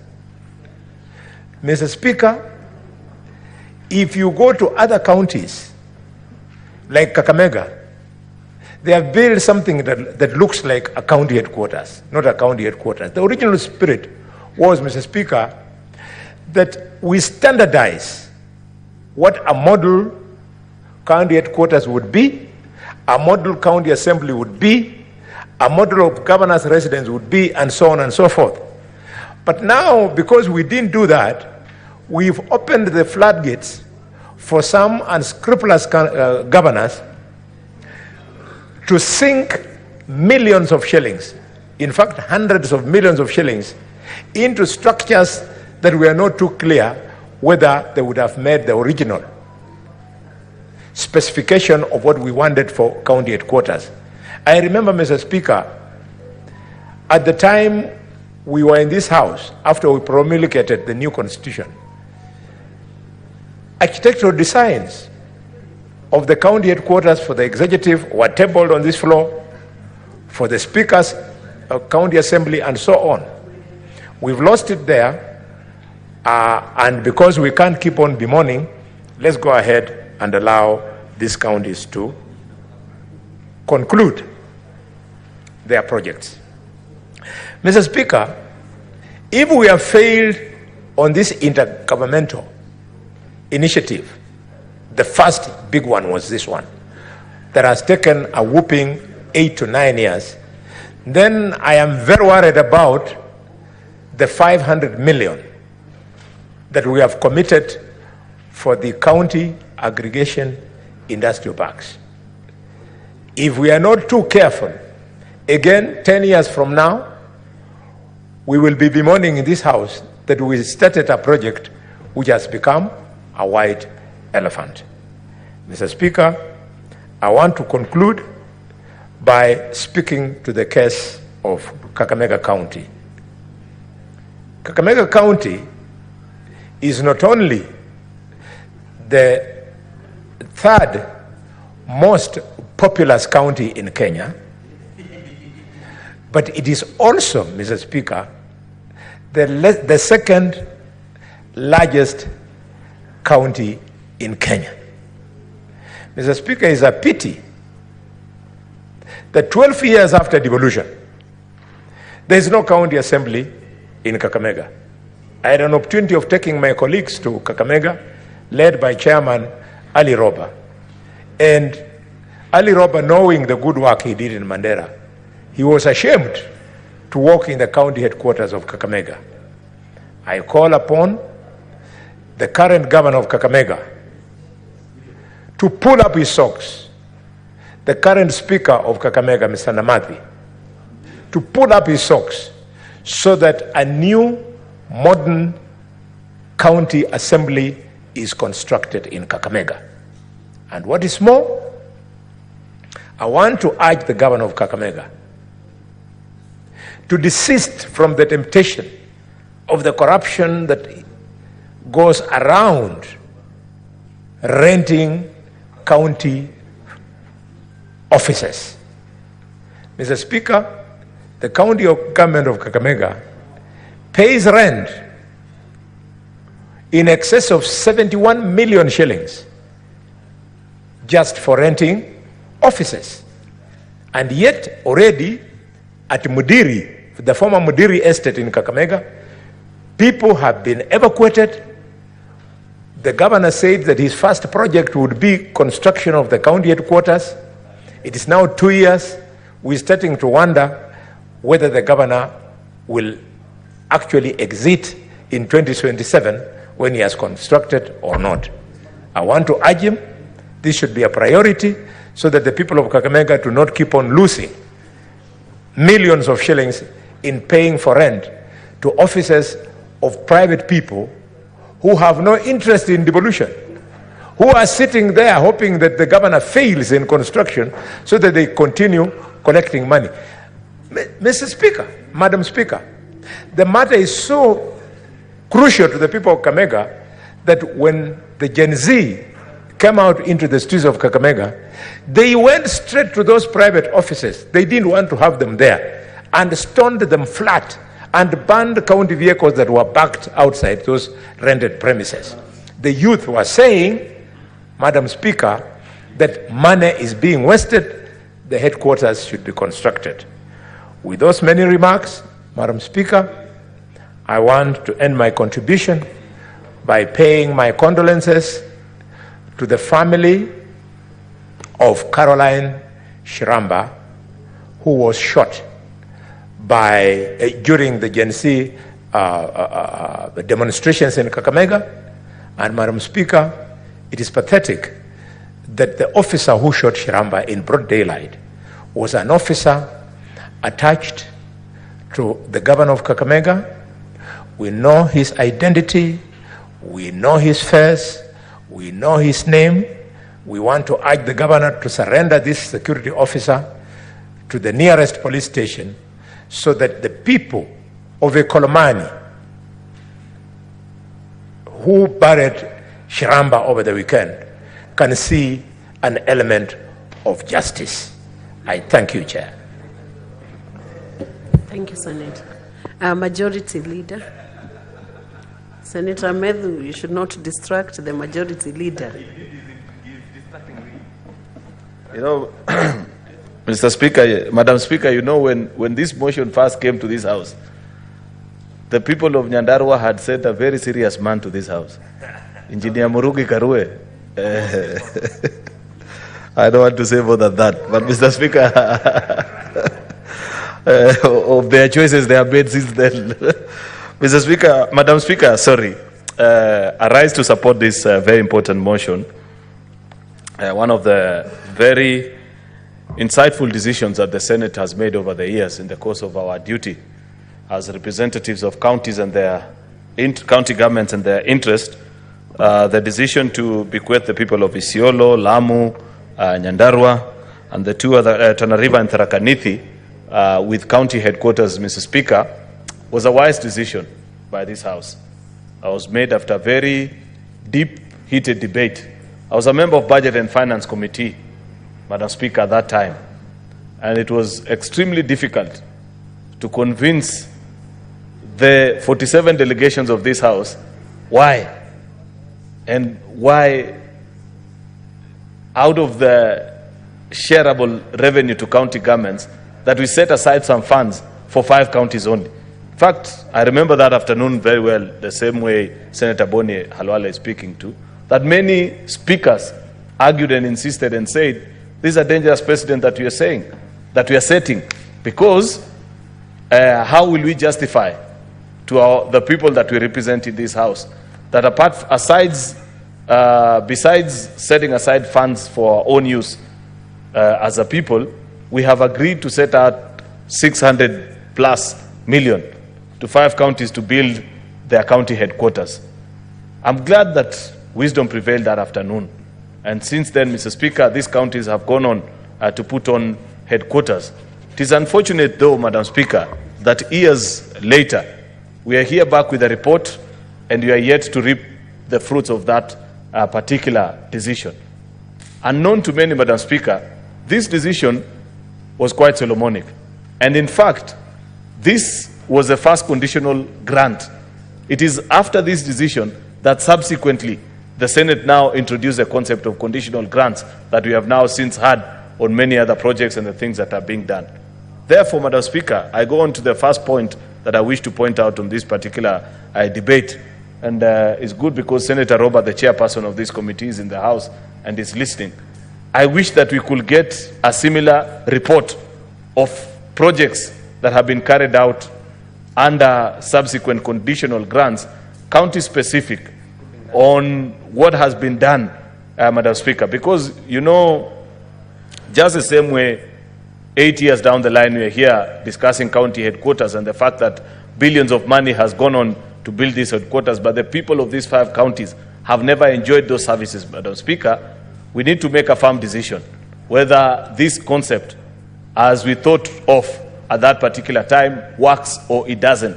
Because it's unfortunate, Madam Speaker, if we have poured out billions of taxpayers' money, yet the citizens from these counties up to today cannot enjoy the services from those particular resources. How much more on other conditional grants, on health, the FLOCA funds, and this and that, Madam Speaker. Many funds that we continue to pass in this House, Madam Speaker, because ultimately, Madam Speaker, public resources are not any different from our own resources. It is your wish as an individual, every time you put out money to do a particular project, that you enjoy services from that particular project, whether it is building a house, setting up a business, buying an asset, Madam Speaker, you want to enjoy that which you are paid for. And it is unfortunate that as you sit here today, Madam Speaker, we are discussing something that 8 years down the line, the citizens of these 5 counties have not enjoyed their investment, because it is their money, they are taxpayers, they are Kenyan citizens. And the same replete stories are all over on conditional grants. Therefore, I want to demand from Senator Roba and the committee that he leads that we have a special audit of funds under conditional grant as well, so that we make a firm decision and agree whether it is sustainable to keep it in that particular model, or we leave all funds to specific counties so that you go sit down by whatever means that you want and determine how you want to use those particular funds, Madam Speaker. I am sure that if the people of these 5 counties had been left to their own devices and they decided on how to fund these particular counties, perhaps county headquarters, perhaps within their budget cycles, because this is almost 8 years of 8 financial years, I don't think that the county governments, the 5 county governments, will not have completed the headquarters. But because they knew they were waiting for a conditional grant that is passed in every financial year, each budget, I think even this year, in the CARA that we passed, there's an allocation of 400 million, Madam Speaker, they would have completed this. That is part of what is contributing to public wastage. And this habit, Madam Speaker, unfortunately, is something that we picked up from the national government. There are buildings all over this town, which if you pass, Madam Speaker, Kenyan citizens are paid billions of shillings. But as we speak today, one of the biggest charge to the exchequer, Madam Speaker, by the various state departments and ministries, just like these county governments, is a hiring of offices. All these new buildings that you see coming up all over Upper Hill, it is not private sector that are occupying. 90% of floors are taken by different state departments, Madam Speaker. Yet there are empty buildings that government has built. If you go down this road, Madam Speaker, on Bunyala Road, there is a building that has been an ISO for close to, I think, 20 years, for as long as I can remember being an adult in this city, Madam Speaker. I think it's by Kirdi or something. Very big building. 20, 30 years of building that particular building. That building that can house thousands of government employees, Madam Speaker, and save on funds. These funds that are now causing us to lose lives and destabilizing our countries because of the scarcity of resources, Madam Speaker, is on account of wastage of public funds. This is one such example, Madam Speaker, and so many others that will be struggling. Therefore, it is my sincere hope, Madam Speaker, that beyond the call of this report, Madam Speaker, to note the various changes and the same, I hope that we can have other far-reaching decisions, Madam Speaker. I wish even the committee was moving us, Madam Speaker, to complete a special audit on this building, know how much is left, and put a byline, Madam Speaker, so that we say, for the sake of stopping the wastage of public resources, in the next allocation, just grant this county X amount of money, they complete on this building, and we forget about it, Madam Speaker. Because what we have done here is barely scratching the surface, just pointing out to the challenges that exist. It is my hope, Madam Speaker, that even as we interact and as we do the kind of reports that we have done, much as what the Committee of Budget and Finance have done is commendable, Madam Speaker, I wish they had gone for the kill so that we solve this problem for once and for all.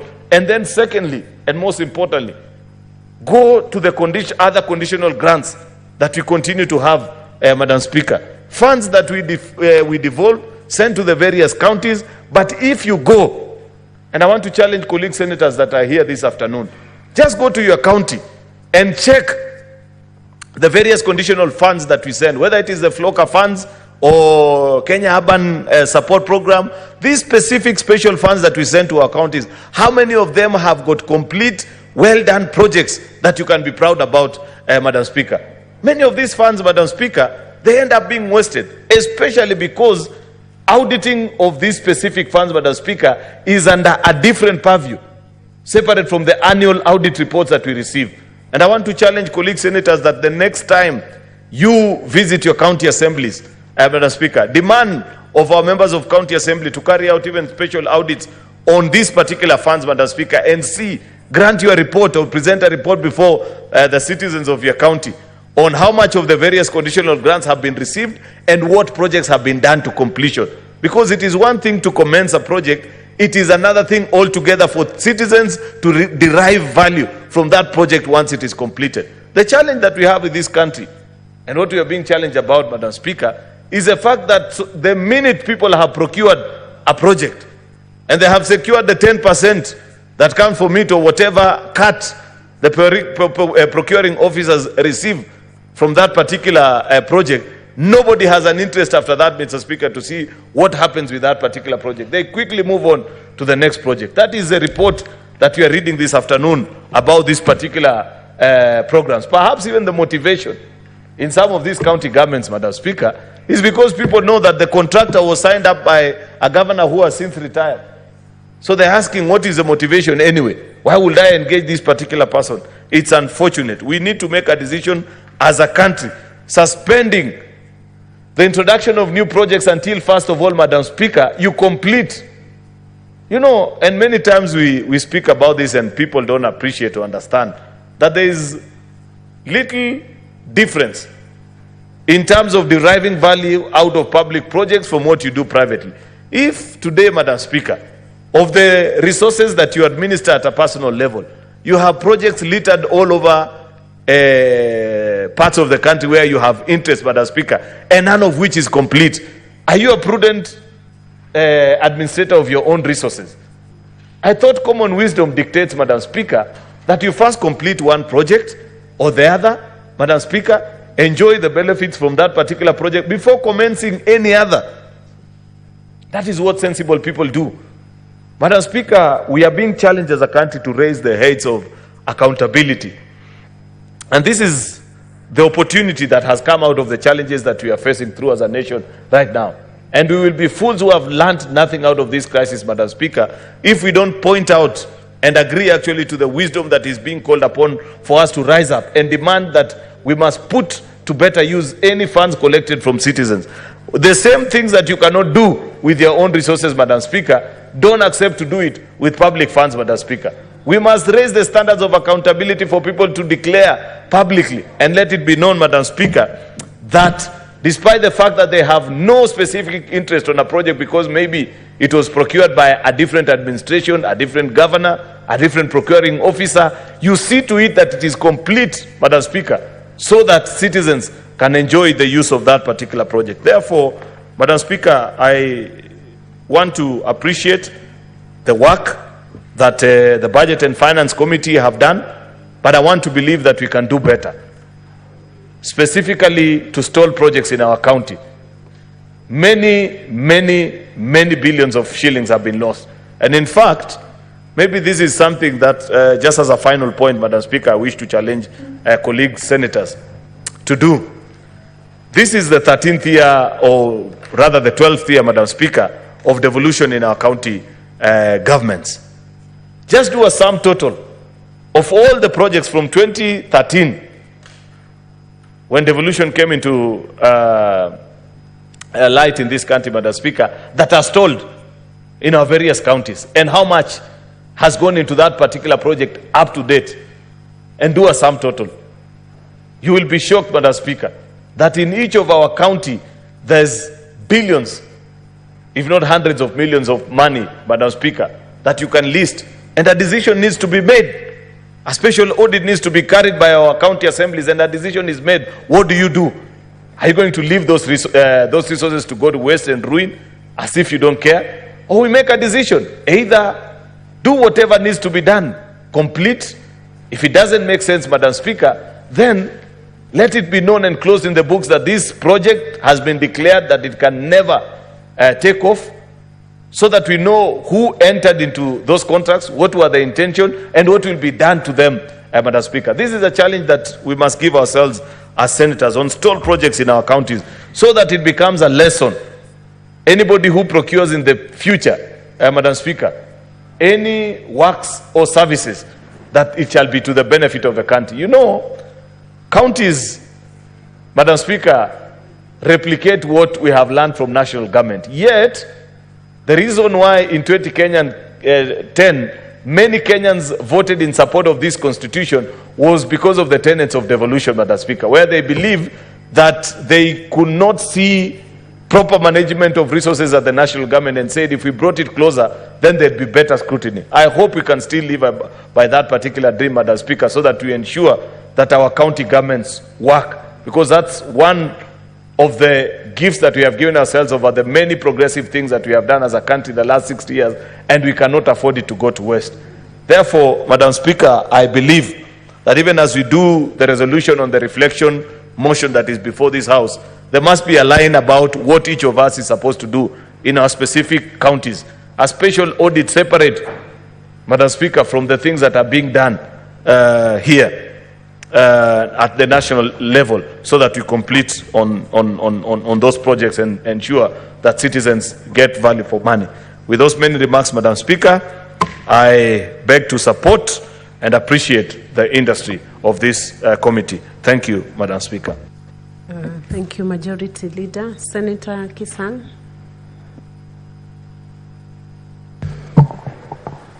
Thank you, Madam Speaker. Madam Speaker, I arise to support this particular motion.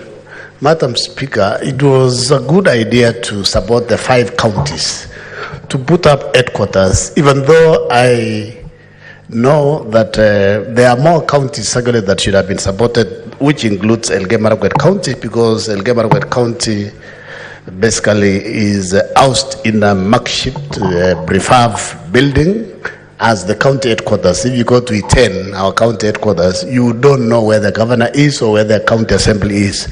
Madam Speaker, I think the original idea of using public works and national government to implement the projects were wrong, Madam Speaker. This was not the right framework to have. Hold it up, Senator Kisang. What's your point of order, Senator Madago? Madam Speaker, I'm just a bit wondering. Senator Kisang is speaking from minority side. I don't know if there are changes. I'm not aware. Madam Speaker, it's good to be informed. There are many dialogues taking place right now, so let him speak from whichever side. Proceed, Senator Kisang. Madam Speaker, you know, I think Mandako has just come from a trip out of the country, and is not aware of realignment, and he doesn't know that we have an engagement of forming broad-based government. And as part of that broad-based government, I saw that this other side of the aisle, there was no one around. Madam Speaker, I was saying I think the original framework of using public works and treasury to do the implementation of the project was wrong, Madam Speaker. If the conditional grants were given directly to the counties and then be given enough budget to complete, this issue of 10, 12 years project stalling, Madam Speaker, would not have been there. Madam Speaker, it is terrible. It's appalling that after 10 years, all the 5 county headquarters, none has been completed, Madam Speaker. And within the same time, same governors, the governors of these particular counties, where the money were channeled, they have put up their own buildings bigger than the county headquarters, Madam Speaker. Madam Speaker, this is something that we need to look at, and as we support the report, we would urge the Committee of Finance and Budget to sit down and see if we can give them, we can allocate resources to these particular counties to complete once and for all. Otherwise, this thing will go on forever. As the leader majority had said earlier, Girdi, a put up a huge building, and it's been ongoing for the last almost 15 years. National Examination Council put up a building in South Sea for close to 35, 40 years. And even up to date, they have moved to place, but it's not complete. So, Madam Speaker, this is something that we need to look at closely as senators, so that we fight the bullet, we propose to allocate resources, and we give them time frames. In fact, if you read the report, Madam Speaker, some of the counties, they changed the locations where the county headquarters are supposed to be put up. What happened? When you are doing the tender documents, there should have been a design, and when you are doing the design, there is a location that the design was done. Why do you change the scope of the project along the way? Basically, as you change the scope along the way, what will happen? The cost of the project will escalate. The contractors will leave site, come back later on, claim idle equipment on site. So that's why if we don't make the right decision, Madam Speaker, this particular county headquarters will continue being incomplete for a long time. I remember when we were in Turkana last year, Madam Speaker, for Mashinani Senate, the county headquarters for Turkana has also stalled. I know they use their own resources to put up the county headquarters, but it is, I mean, it's not benefiting. The reason why resources are allocated is so that the people of the counties can access services easily. They know where the governors are, they know where the county executives are, but now we're wasting a lot of resources across these 5 counties by hiring offices instead of benefiting from the resources that were allocated, Madam Speaker. Madam Speaker, it's also good to know that when you use public works to do the design and implementation, the cost of the projects actually more than double because of corruption. They are very inefficient. In fact, the counties are struggling, especially when it comes to monitoring and implementation. The public works officers, they ask for allowances, they are on salaries, but they ask for allowances to go to visit their sites. This is something that we need to build capacity for our county governments so that they don't have to rely on public works officers from the national government, Madam Speaker. Madam Speaker, as I had said earlier, we need to relook also at other counties. Elgeyo Marakwet County, I know Senator Governor Mandako did a lot of good work. In fact, he put up 6 sub-county headquarters in Washingishu across all the 6 constituencies. And Elgeyo Marakwet County, we've done nothing because we don't have enough resources. So we'll be asking the Finance and Budget Committee to relook at other counties like Elgeyo Marakwet County that are getting below 5 billion, so that also we can benefit from these conditional grants, so that we can put up county assemblies, we can put up also county headquarters, so that we look like other Kenyans. In fact, I was telling you when I appeared in the committee sometimes back that it will be unfair after 20 years. Some counties like Elgeyo Marakwet County will look like Kenya, and others would look like Singapore when we were at the same level 1972. This is unfair. This is a discrimination. This is something that we need to relook at so that others are not favored. Madam Speaker. Madam Speaker, also what is very important then is for the committee to see if the counties in conjunction with the public works are not able to complete these particular projects, we can see how can we take it up. Who can take it up to complete these projects? Because we'll be putting in resources. You put resources that are not enough to complete. Next year, there'll be variations by the contractors because what has been put this year is not enough to complete. There is inflation. They are going to claim money for inflation, they claim money for idle equipment, the way NEC and Girti swallowed a lot of resources for over close to 30 years. Madam Speaker, we want to thank the committee. They are doing a good job, and please, let's also listen to our counties so that especially those that are vulnerable, the last 10 or 11 counties. In fact, when I checked here, Tharaka-Nithi is one of the counties that were talking about different sites. You know, there was a fight between Chuka being the headquarters, and I think Madam Speaker understands, because as a former SG of UDA, or the incoming SG of UDA, understands the fight that was there then. I don't want to say much. For now, I want to tell Senator Mandako, if you want to speak early, you better shift side. Thank you, Madam Speaker. I support the report. Thank you, Senator Kisang. And Senator Jackson Madago. Just Senator Madago. Hey, honorable senators, can you consult in low tones? I'm calling Senator Madago to attention. He's not even getting it.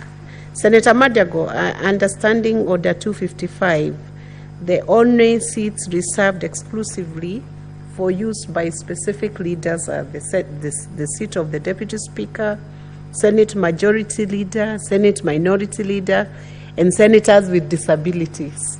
The rest of the seats in chamber are used by any other senator. That's just for future reference and guidance. Thank you. Senator Ledama Olekina.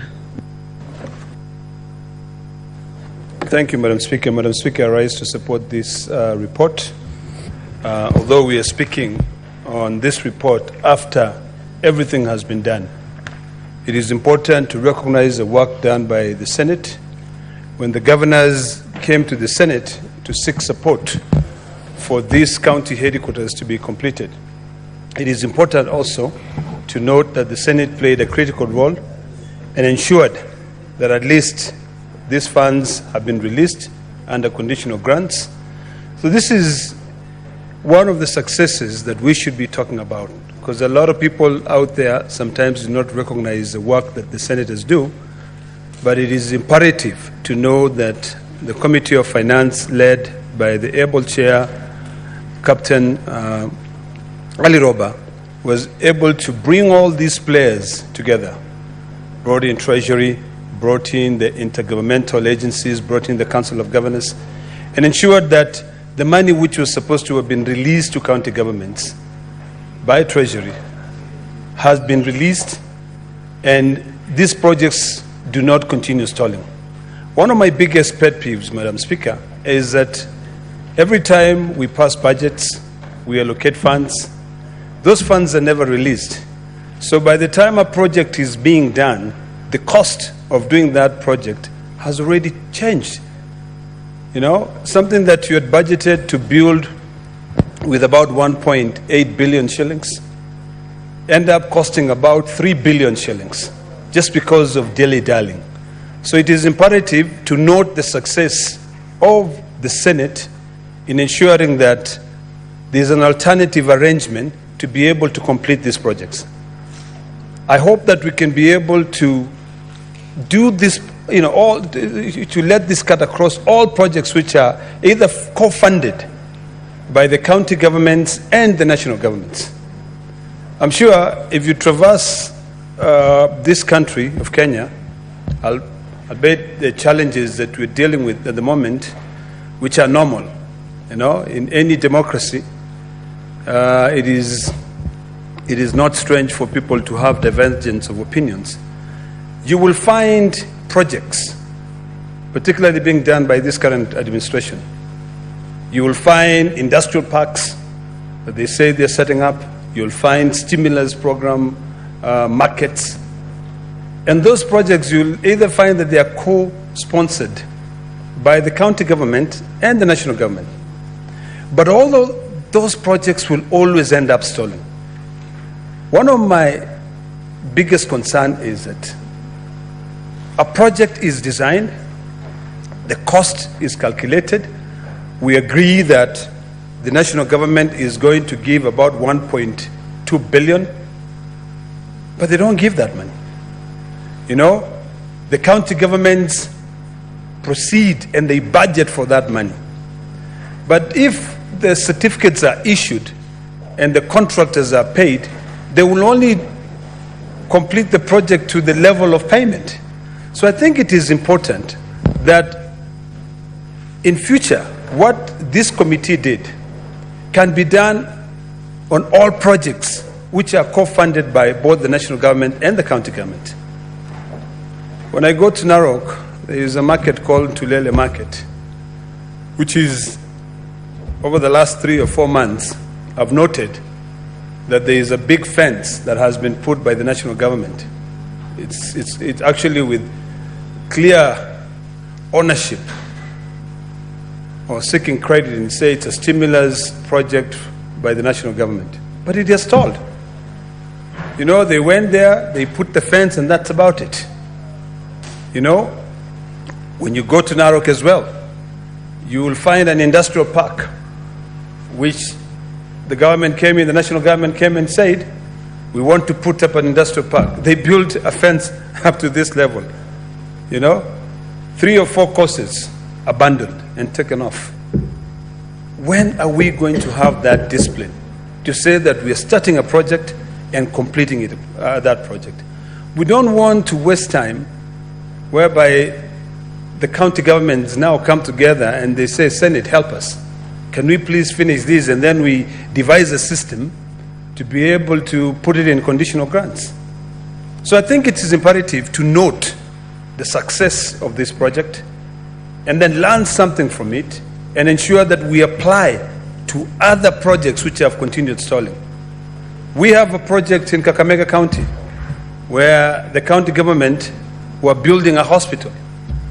They started by building that hospital, you know, saying we want to build a big level 5 hospital, and now it's just a huge white elephant project that can never be completed.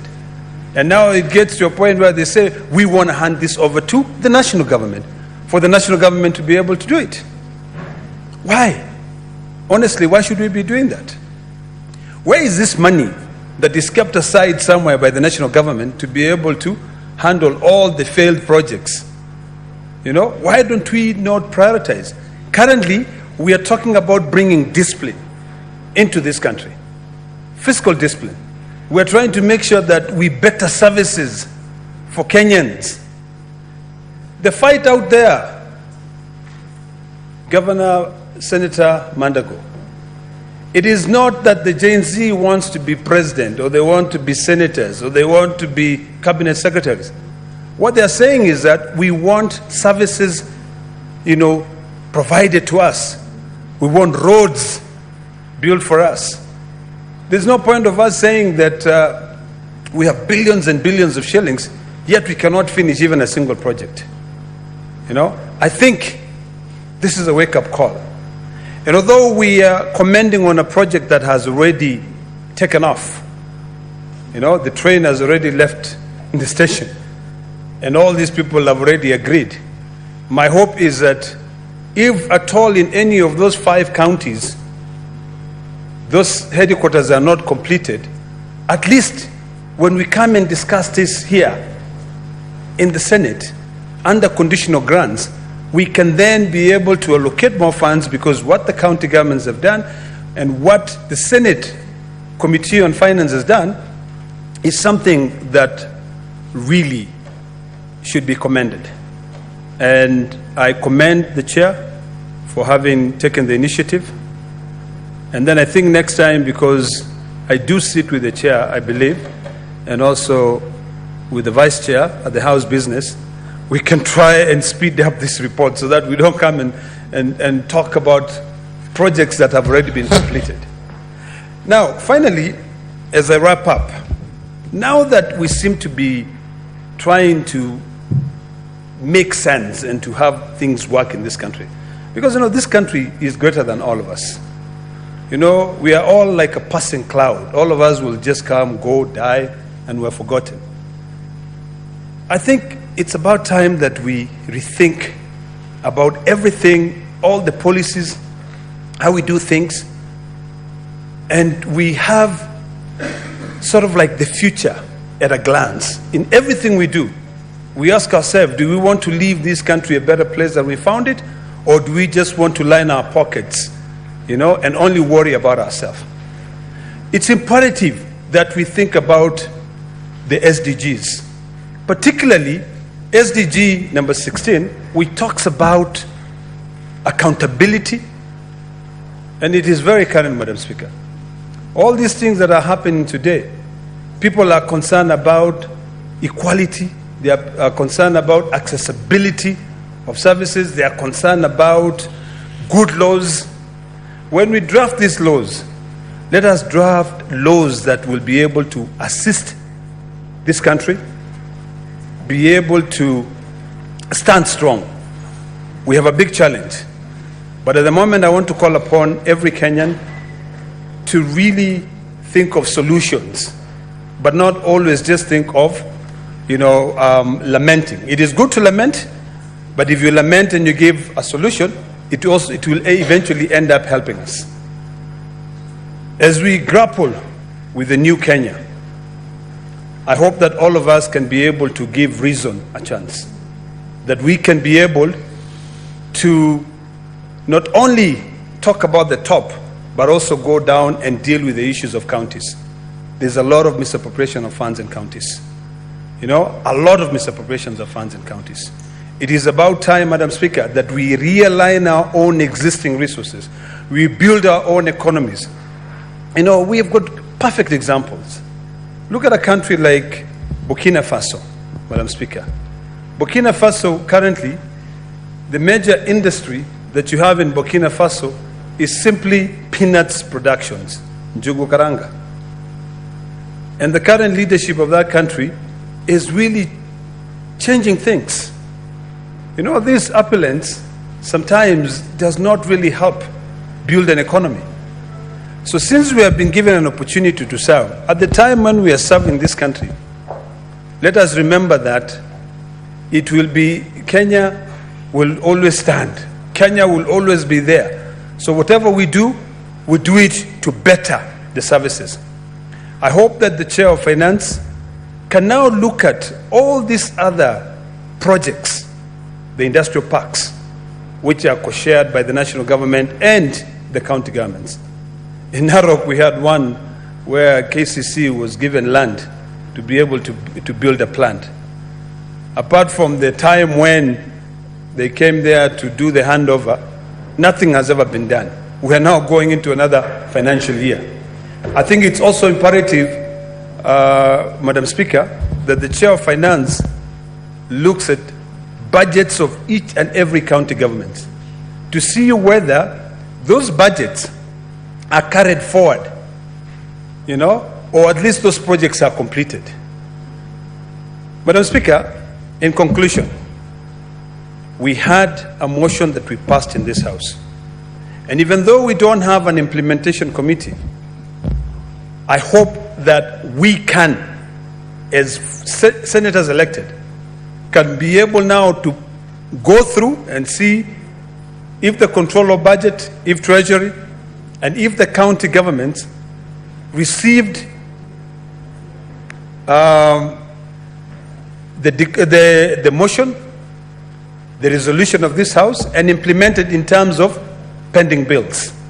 Payment of pending bills, Madam Speaker, if the Chair of Finance can be able to take over, because even though it was a motion brought by a private member, it was resolved by the entire Senate. To be able to go through and say, this was a resolution of the Senate, we want to know whether you've been able to pay all the pending bills that are supposed to be paid. Because if pending bills are paid, then we will not find a situation where Treasury will not release the money to complete the projects. Otherwise, Madam Speaker, I thank you and I support. Thank you, Senator. Senator Tabitha Mutinda. I believe this motion was moved by the chair. You're the one who moved. Who moved it? because Senator Tabitha, can you confirm whether you had moved this motion?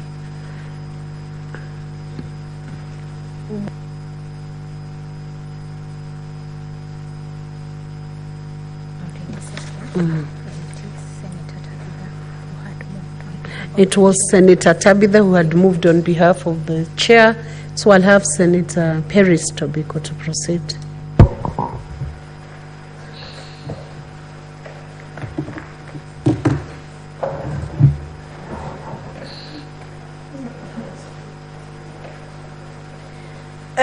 Thank you, Chair.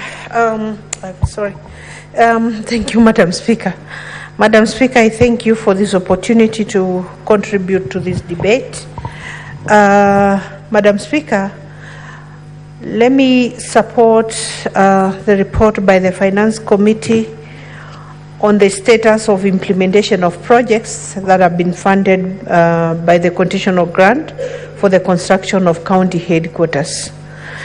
Madam Speaker, we had a chance to visit, but before I say that, let me say, Madam Speaker, basically what this report is telling us is that money was allocated close to 2 billion. I was looking at it, over the years, close to 2 billion on these projects or these county headquarters of around 5 counties, Madam Speaker.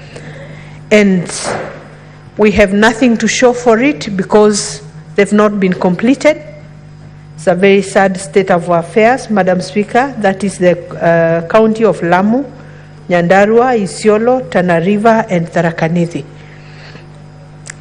Madam Speaker, at this moment in our country, when you tell Kenyans close to 2 billion was used to construct some white elephants that have not been put into use, then even the anger and the outrage is just fueled, Madam Speaker, which is a very sad situation, Madam Speaker. And it gets justified. You now get justification for the anger that is out there, for public resources that we cannot show what good use they were put in, Madam Speaker. Madam Speaker, I began by saying we had a chance as the devolution committee to visit Tharaka Nithi. And Madam Speaker, it's a sorry state of affairs in Tharaka Nithi. The county headquarters have not even started, apart from digging of the foundation. The county assembly headquarters, the building for the county government is also not completed, Madam Speaker. And so the county assembly, Madam Speaker, in some mabati structure, and what they use as a lounge is they do operate under trees. It's a very sad affair, Madam Speaker, very shameful and unfortunate, Madam Speaker. Madam Speaker, but the issues that we came across when we visited Tharaka Nithi is that there were audit queries.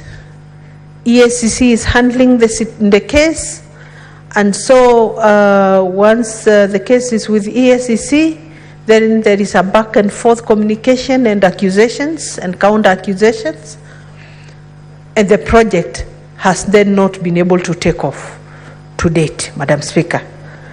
Madam Speaker, and that brings me to another issue that we have.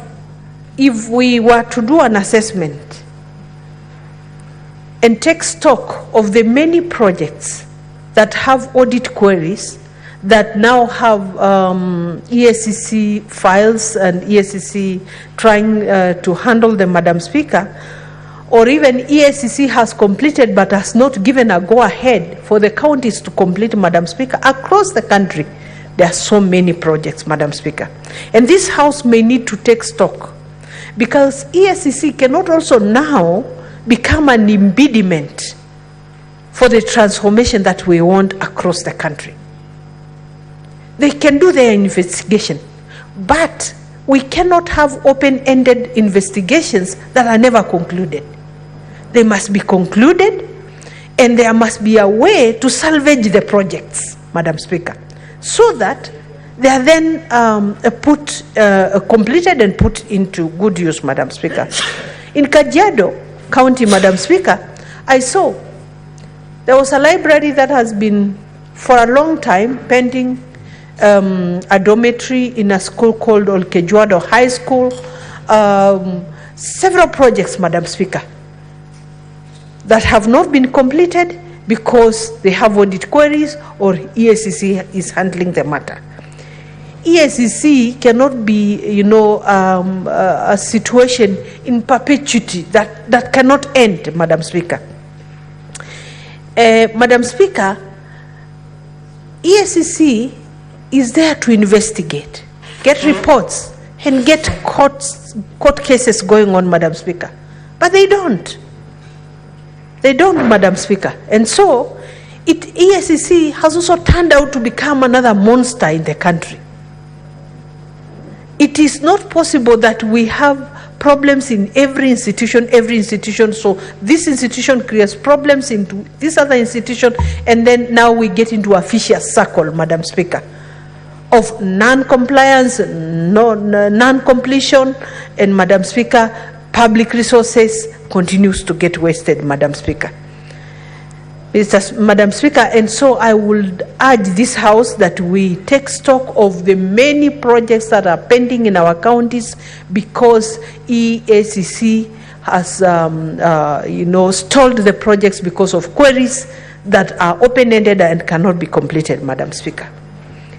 Madam Speaker, the majority leader has spoken, and it is true, about wastage in this country, Madam Speaker, and this is one of the issues that the young demonstrators have mentioned over and over again about wastage of public resources, Madam Speaker.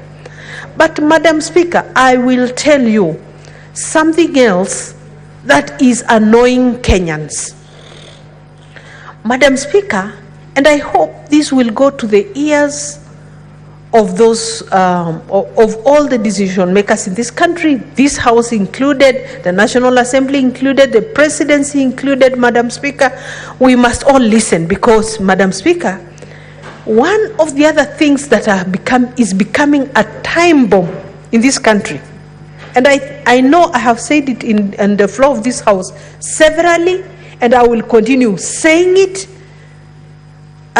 because even if it won't help in anything, Madam Speaker, at least I will have satisfied myself that I said it. Madam Speaker, the inequalities in this country, is a time bomb, Madam Speaker. It's a time bomb. It makes me sad every day to imagine that a Kenyan can have qualifications but may never get to see into a certain office just because of the ethnic tag, Madam Speaker. I remember one time we left the National Assembly as a caucus from those of us from our counties, and we went to lobby and to make a case for a person who was a deputy governor of Central Bank then. And we believed he had all the qualifications, and the international markets were rating him well, Madam Speaker. And the country, and I mean, there was no reason why he would not have risen to be a governor of Central Bank. But he couldn't. He couldn't, of course. It couldn't be allowed. He cannot, because he comes from a minority community, and so the minorities will continue to get marginalized. It is annoying, Madam Speaker, and no wonder, just no wonder, the young generation that is calling themselves tribalists will send all of us packing, Madam Speaker. Madam Speaker, whenever I use the roads going to our home, Madam Speaker, it saddens me. You know, I can see my neighbor, Senator Agnes, the good senator for Machakos, is smiling because she knows this is a story I say every day. It's annoying. It's annoying, Madam Speaker, that we have no roads, but we are the closest to Nairobi. Madam Speaker, from my home, I take like 3 hours to reach Nairobi. Yet, it's a place that would actually be 20-30 minutes drive if our roads were good. The other day when we had the cabinet secretary around the Senate, when he was coming to answer questions, unfortunately for me, he didn't get a chance to respond to my questions before the dissolution of cabinet. I actually went to beg him. And I told him, right now, we are even begging, even just for Maram. And if you cannot do Maram, we are even begging for just grading. Because we don't have roads. And this is across the county, Madam Speaker. And it's not just Kajiado County. I know those counties in the north that have problems of insecurities, one of the major contributors is the lack of infrastructure, Madam Speaker. The lack of necessary infrastructure, Madam Speaker. Madam Speaker, whereas in some other counties, Madam Speaker, there are tarmac roads. Everybody will leave Nairobi in the evening, go home, come tomorrow morning. They'll have taken care of their cows. They'll have taken care of their chicken. They'll have seen their old parents, and they come back home. They come back to Nairobi, do the job, go back home in the luxury and comfort of their vehicles and good roads, Madam Speaker. Are we all Kenyans? Will we remain this way? And for how long? For how long? No wonder the anger, no wonder the frustration. It may just look odd, Madam Speaker, but I don't want to say it. But sometimes we feel like joining them because of the frustration, because of, feeling you are treated like less of Kenyans, less deserving, children of a lesser God. Because we must beg and beg. And the sad part is some of us, when we go back to our communities, we are told, lakini si nyinyi ndio serikali.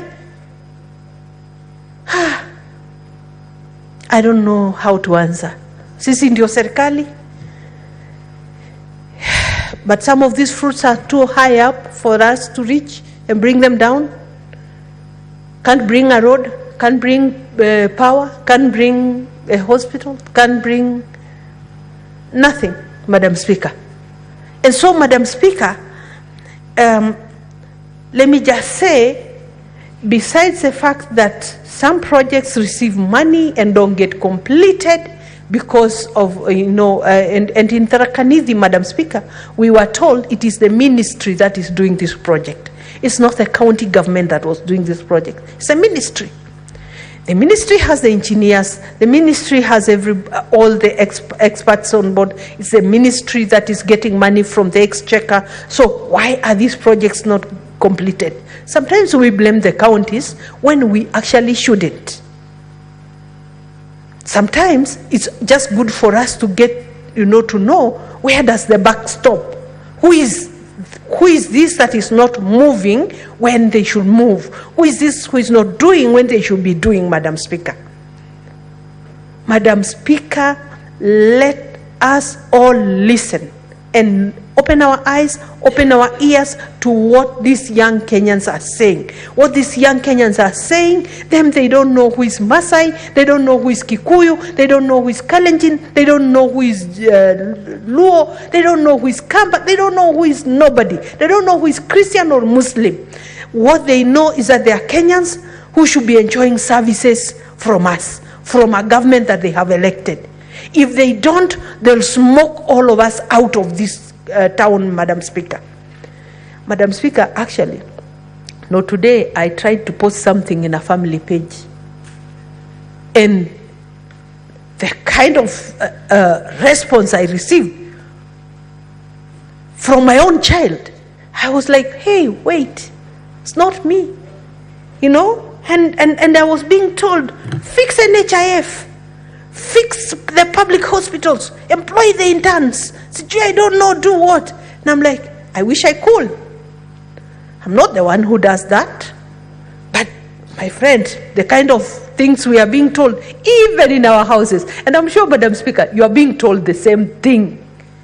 I know we are all going through it. We have these children in our houses and they are telling us, Madam Speaker. I was telling them, hey, wait, me, you know, I just need a few more years in active public life, and I dash to go take care of my cows. And we leave Nairobi to you, you know. But Madam Speaker, before then, now that we are the ones here, let's fix the situation, Madam Speaker. Thank you, Madam Speaker, for the opportunity. Thank you, Senator. Senator Mwinyi Haji Mohamed Faki.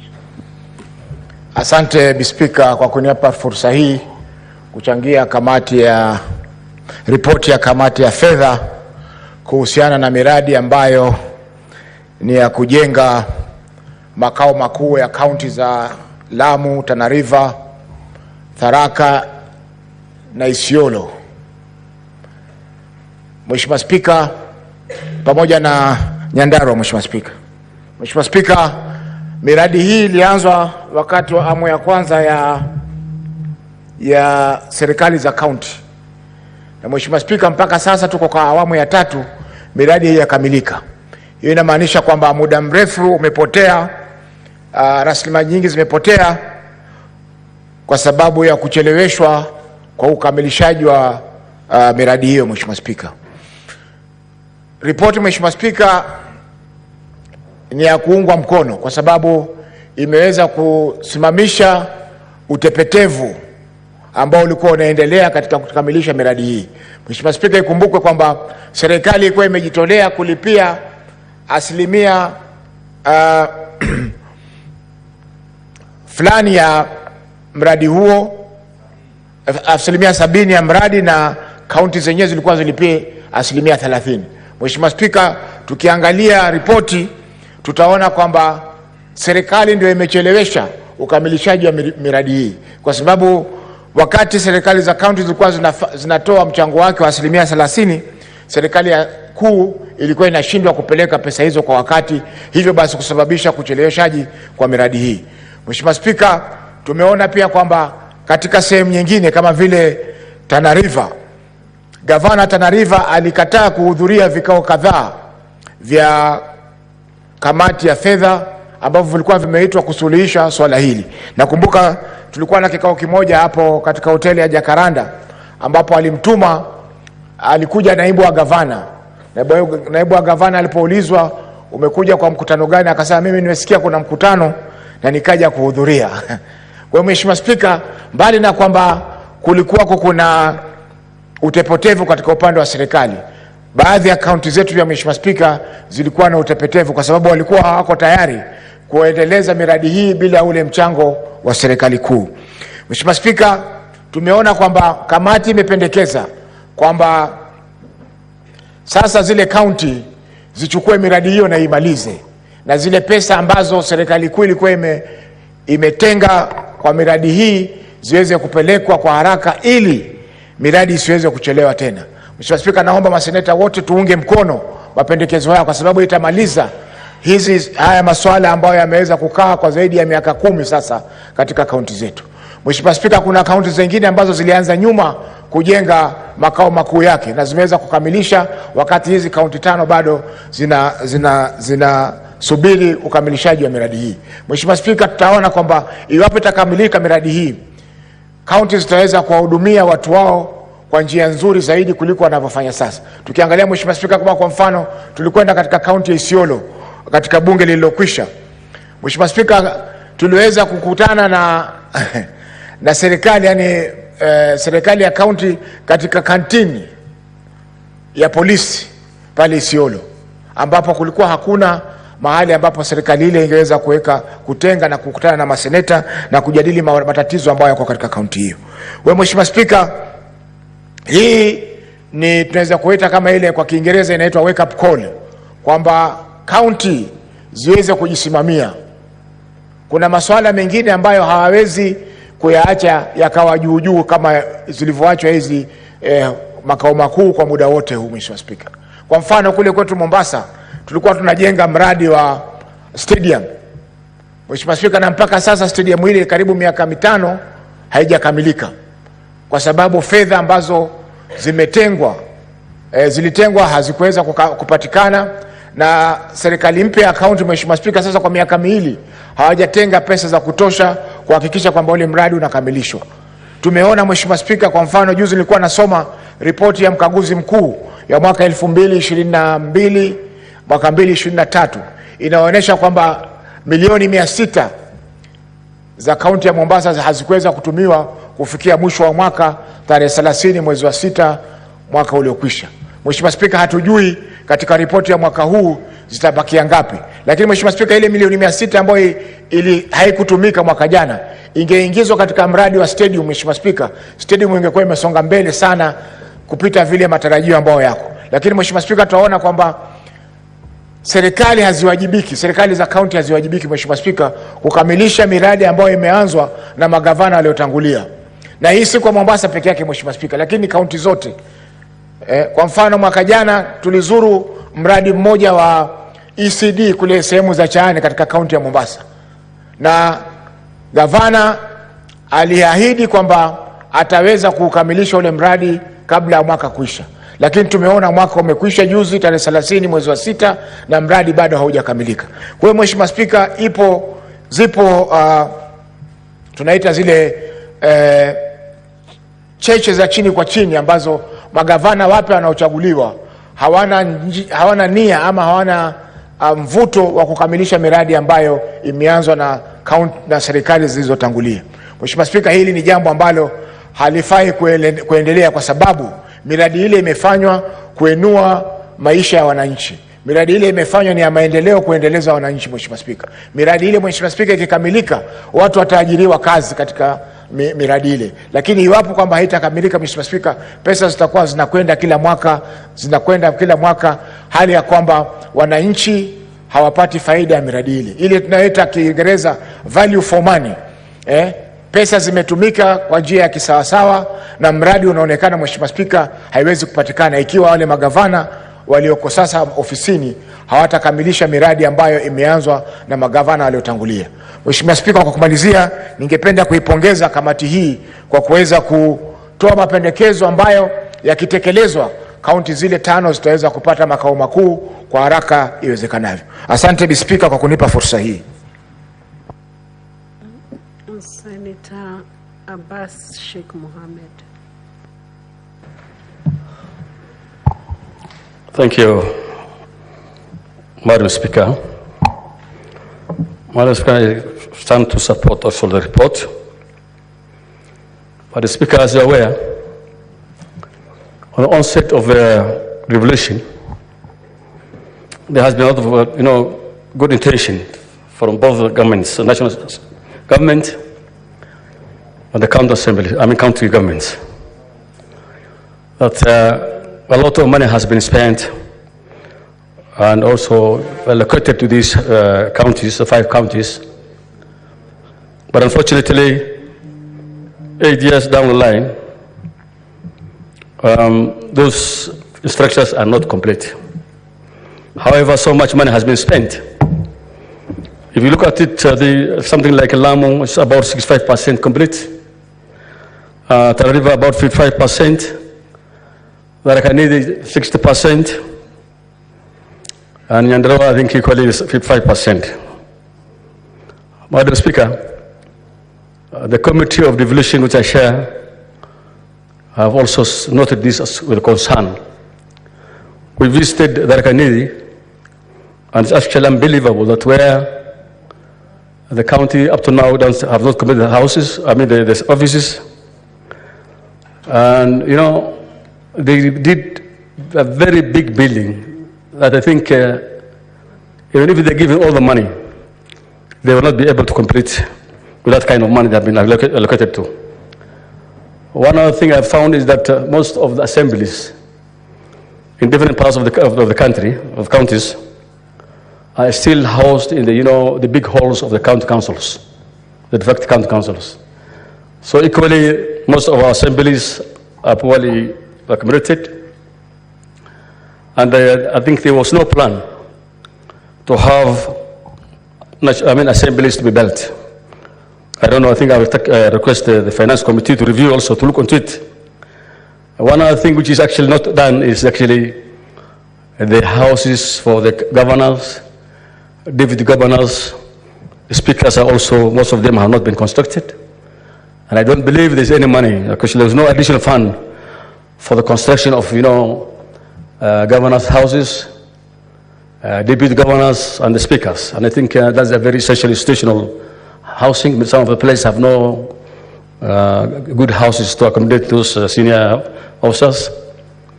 And I think I would request also the same to be looked into by this House.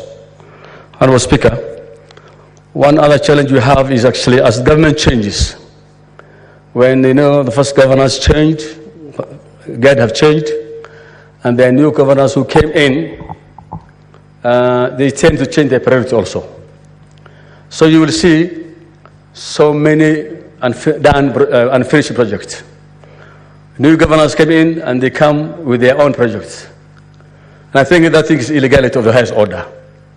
Because what we need to do is this is actually government money, and all the projects that has started, whether it has been done by the first governor or the second governor, shall be completed. And I think that is also one thing that we need to compel the incumbent governors, that they should not start new projects when other projects have not been completed. Actually, when we went to Turkana Masharani, during the Masharani governor, Senate Masharani, I was surprised. There are so many projects that have stalled. That was done by the previous government. Senator Agnes. And when we summoned the governor, for the committee summoned the incumbent governor, he had almost 400 installed projects. So you see, this is actually a deliberate move. One other thing is, Madam Speaker, for the Rakanidi, I think it has an audit issue. The anti-corruption guys have stopped the project because of, when they were giving out during the initial planning,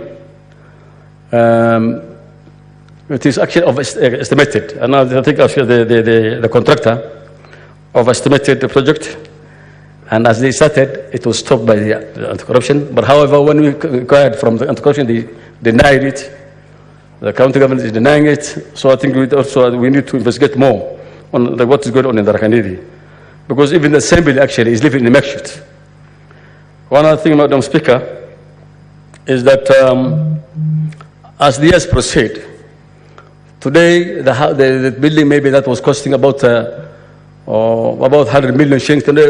By today it will cost about 1 billion shillings because of the implication of the cost, the increase of cost. One other thing is actually I've seen is that a big challenge is the availability of suitable sites. You see, like Lamu now, they want to build a house, office in Fasa Island. They want to build one in Makwiny, the mainland. So the priorities also changed. There's also a diversion of funds. Because the counties are supposed to contribute 30%, and they change their priorities. So when the national government actually gives out the money, the part for the counties actually always are missing. So I think we need also to enforce that counties, for them to get their conditions, the money, for the condition, shareable account money, then they should also contribute the 30%. You see, there is something like Elgeyo Market. In the past, the time when they have been looking at the availability of offices, Elgeyo Market had the good offices, they said, but now Elgeyo Market now has said again, those offices are not enough, and they won't change their priorities. Therefore, I think we need to relook into the issue. One of the big challenges is actually the inadequate funds by the county governments, because at times the money given to them is not enough. and then the priority has changed it, and they try to build, more of, new structures like level 5 hostels, level 4 hostels, because the priority, the public now are demanding for more services, especially for hospitals and the national schools. So one other thing I've seen is that there's actually a delay from the national government releasing funds, and as a result, the money is not released in time, or sometimes it's not budgeted for, and they will have these kind of variations that come in. So as we move, the county's priorities change. The county assemblies houses are not being built. The governor's house is not built, and therefore, I think it's not only the headquarters, but of course the many facilities has not been done, and therefore, the IGRTC, actually all the unbundled functions, facilities are not available. The national government actually unbundled functions, and the functions, when they're unbundled, the money does not fall in time, and most of this, what we mean, like libraries and all these things. You see some places there are no libraries, and the money has been released. So I think it's an oversight on the side of the IGRTC. We need to sell the IGRTC before the functions are sent, unbundled. Then I think we need to look into, and the costings must be done, because actually most of the times what we avoid to do is the costings are not done, but they only unbundle the functions, and then by the time the county receives these functions, there are not even offices for the officers who have been transferred from the national government. There are no housings, and therefore I think there are many challenges during these times of deflation, and therefore the Senate has to redo and revalue all its functions that has been unbundled, and that has been moved to the counties, and therefore when there's any function that's going to be unbundled, then we must have also the costings of those functions. With these remarks, I beg to support the report. Thank you, Madam Speaker. Thank you, Senator Abbas. And Senator Agnes Mudhama Kavindu. Thank you, Madam Speaker, for giving me this opportunity to, first of all, congratulate the Committee for Finance and Budget for this report that they've given about the 5 counties that were not able to complete their project, especially this for conditional grant money. Madam Speaker, I understand this project was supposed to be funded by the government 70% and the counties 30%. And definitely if the national government did not give all the 70% of the monies that they were supposed to give, definitely the counties could not have completed the projects with the 30% that they were supposed to contribute. And so I would urge the national government to release the monies that were supposed to release to the counties so that they can complete the project, as we also accuse the EACC for not taking action on the people they are saying that they were overcharging on the projects, because if it was discovered and it is proven, then I don't see why they've not taken them to court and they answer those questions. Madam Speaker, it is not only these 5 counties. Across the counties, in Machakos, I have like 3 dams which were supposed to be funded by the government. And they've been stalled for so many years. And the funds, when they inquire about the funds were there, but they were diverted to other projects. This diverting of monies meant to be for certain projects by the national government and even the county governments is storing a lot of projects in the counties. And so I would ask that, the Committee of Finance and Budget and Control of Budget also to be involved in this diversion of monies, because when the projects, when the counties are are giving out the projects, they have money that they have received from the controller of budgets. And so if this money is diverted to other projects, then those projects are stalled. We have so many projects that are stalled across the counties. Madam Speaker, I would request that the Senate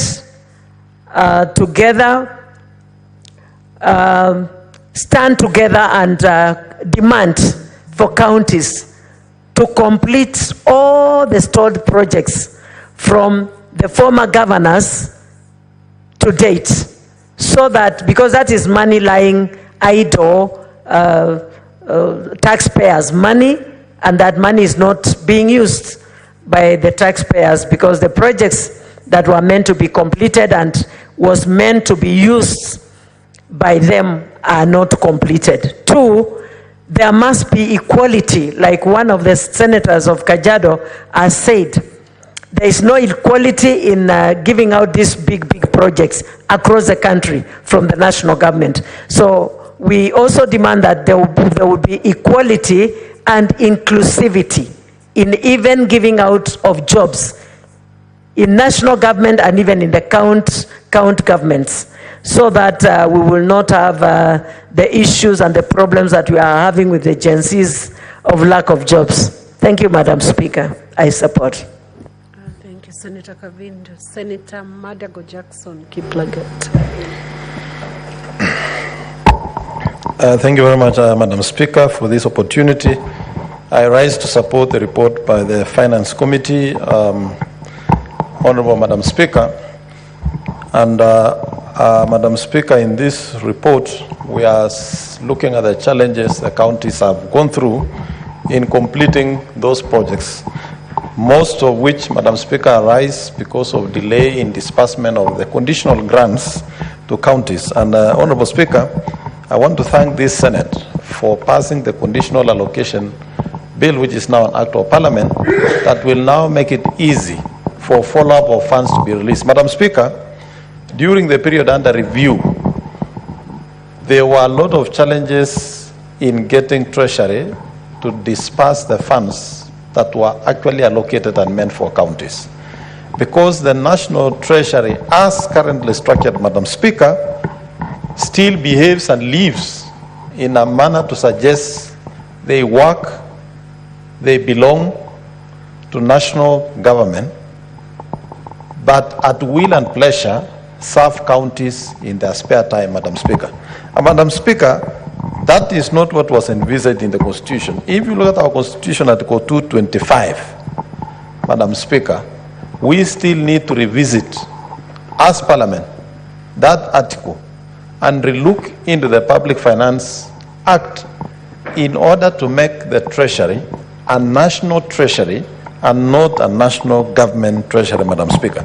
Madam Speaker, having said that, the National Public Works, which was charged with the responsibility of design, supervision, and management of the projects, Madam Speaker, I'm afraid I've also contributed to the failures of completion of those projects, Madam Speaker.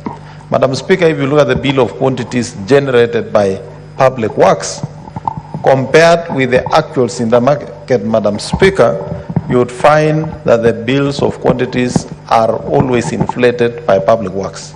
Madam Speaker, you will recall in this country, the government decided to embrace TVET education, and in that process decided that they are going to build a TVET in a TTI in every constituency in this country, Madam Speaker.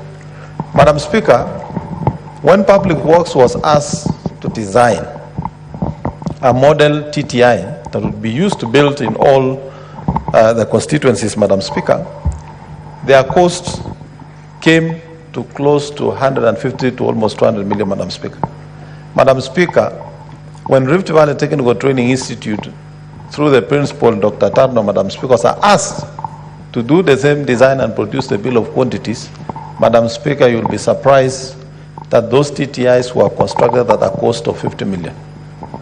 Therefore, even as we address the issues of disbursement, we must also address the issues of costing of those projects. Madam Speaker, the issue of stalled projects in counties, will not only be accounted for by the lack of disbursement from national treasury. Sometimes the stalling of projects in counties is also caused by the same county governments, Madam Speaker. Particularly when there is transition, Madam Speaker, you would find the new administration will begin new projects. But it must be understood, Madam Speaker, that all the functions county governments undertake are clearly spelled out in the 4th schedule of the Constitution. Therefore, there is no county administration that will do or initiate projects outside the functions that have been devolved.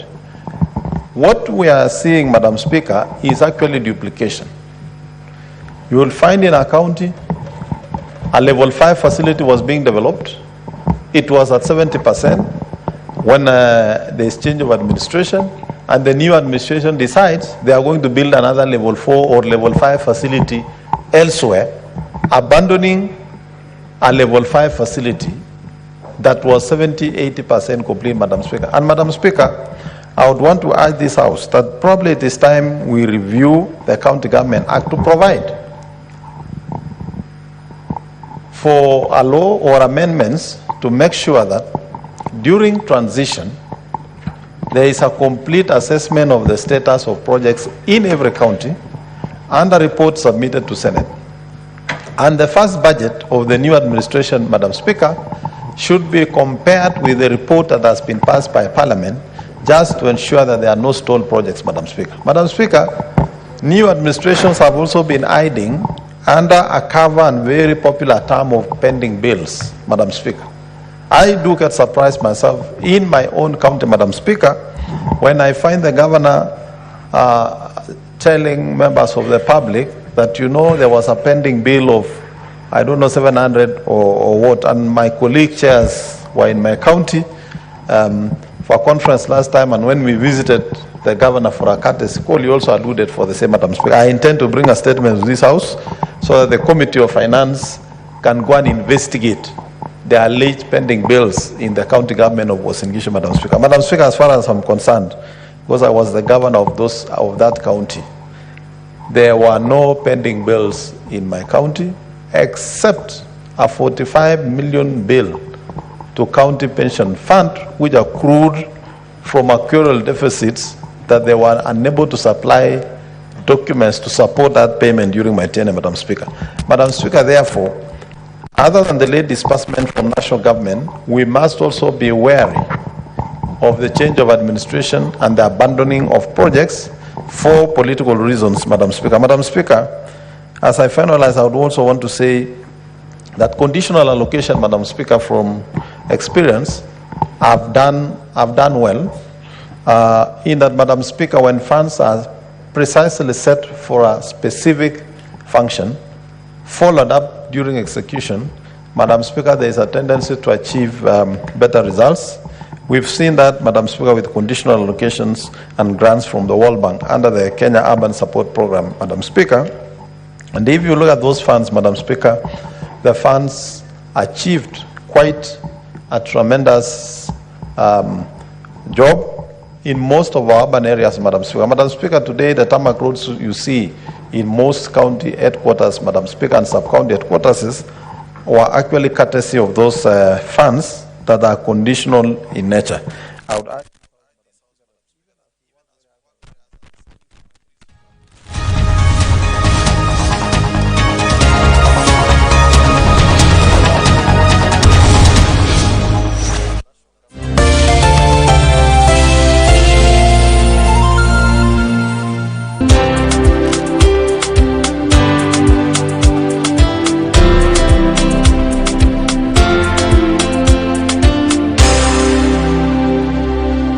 Are you looking for a brand-growing outdoor advertising with beautiful simplicity and an artistically inspired choice? Look no further. Our 40 years of credible reputation and experience will give you exceptional brand traction. Mambo ya kujitibu, nilifika mwisho, sina kitu. Huyo dadangu alijaribu kunisaidia lakini akakoma pia yeye. Chakula ni ya kufanya kuomba. Nikikosa basi kama jana. Tick-tock. Get your brand on the talk with City Clock. Freedom is coming tomorrow. I want the whole world to know that I am mine and you are yours. Sorry. You are mine and I am yours. How long have you been in this college? Very long. Very long, I know. Beats me why you are happy to see someone else taking what is rightfully yours. Atito Jaturua, speak for yourself. Pesa ni sabuni ya roho. Inasafisha bien. Hey, read this, and read this. I just beg of you to keep your feelings on check, or else I will disappoint all of you.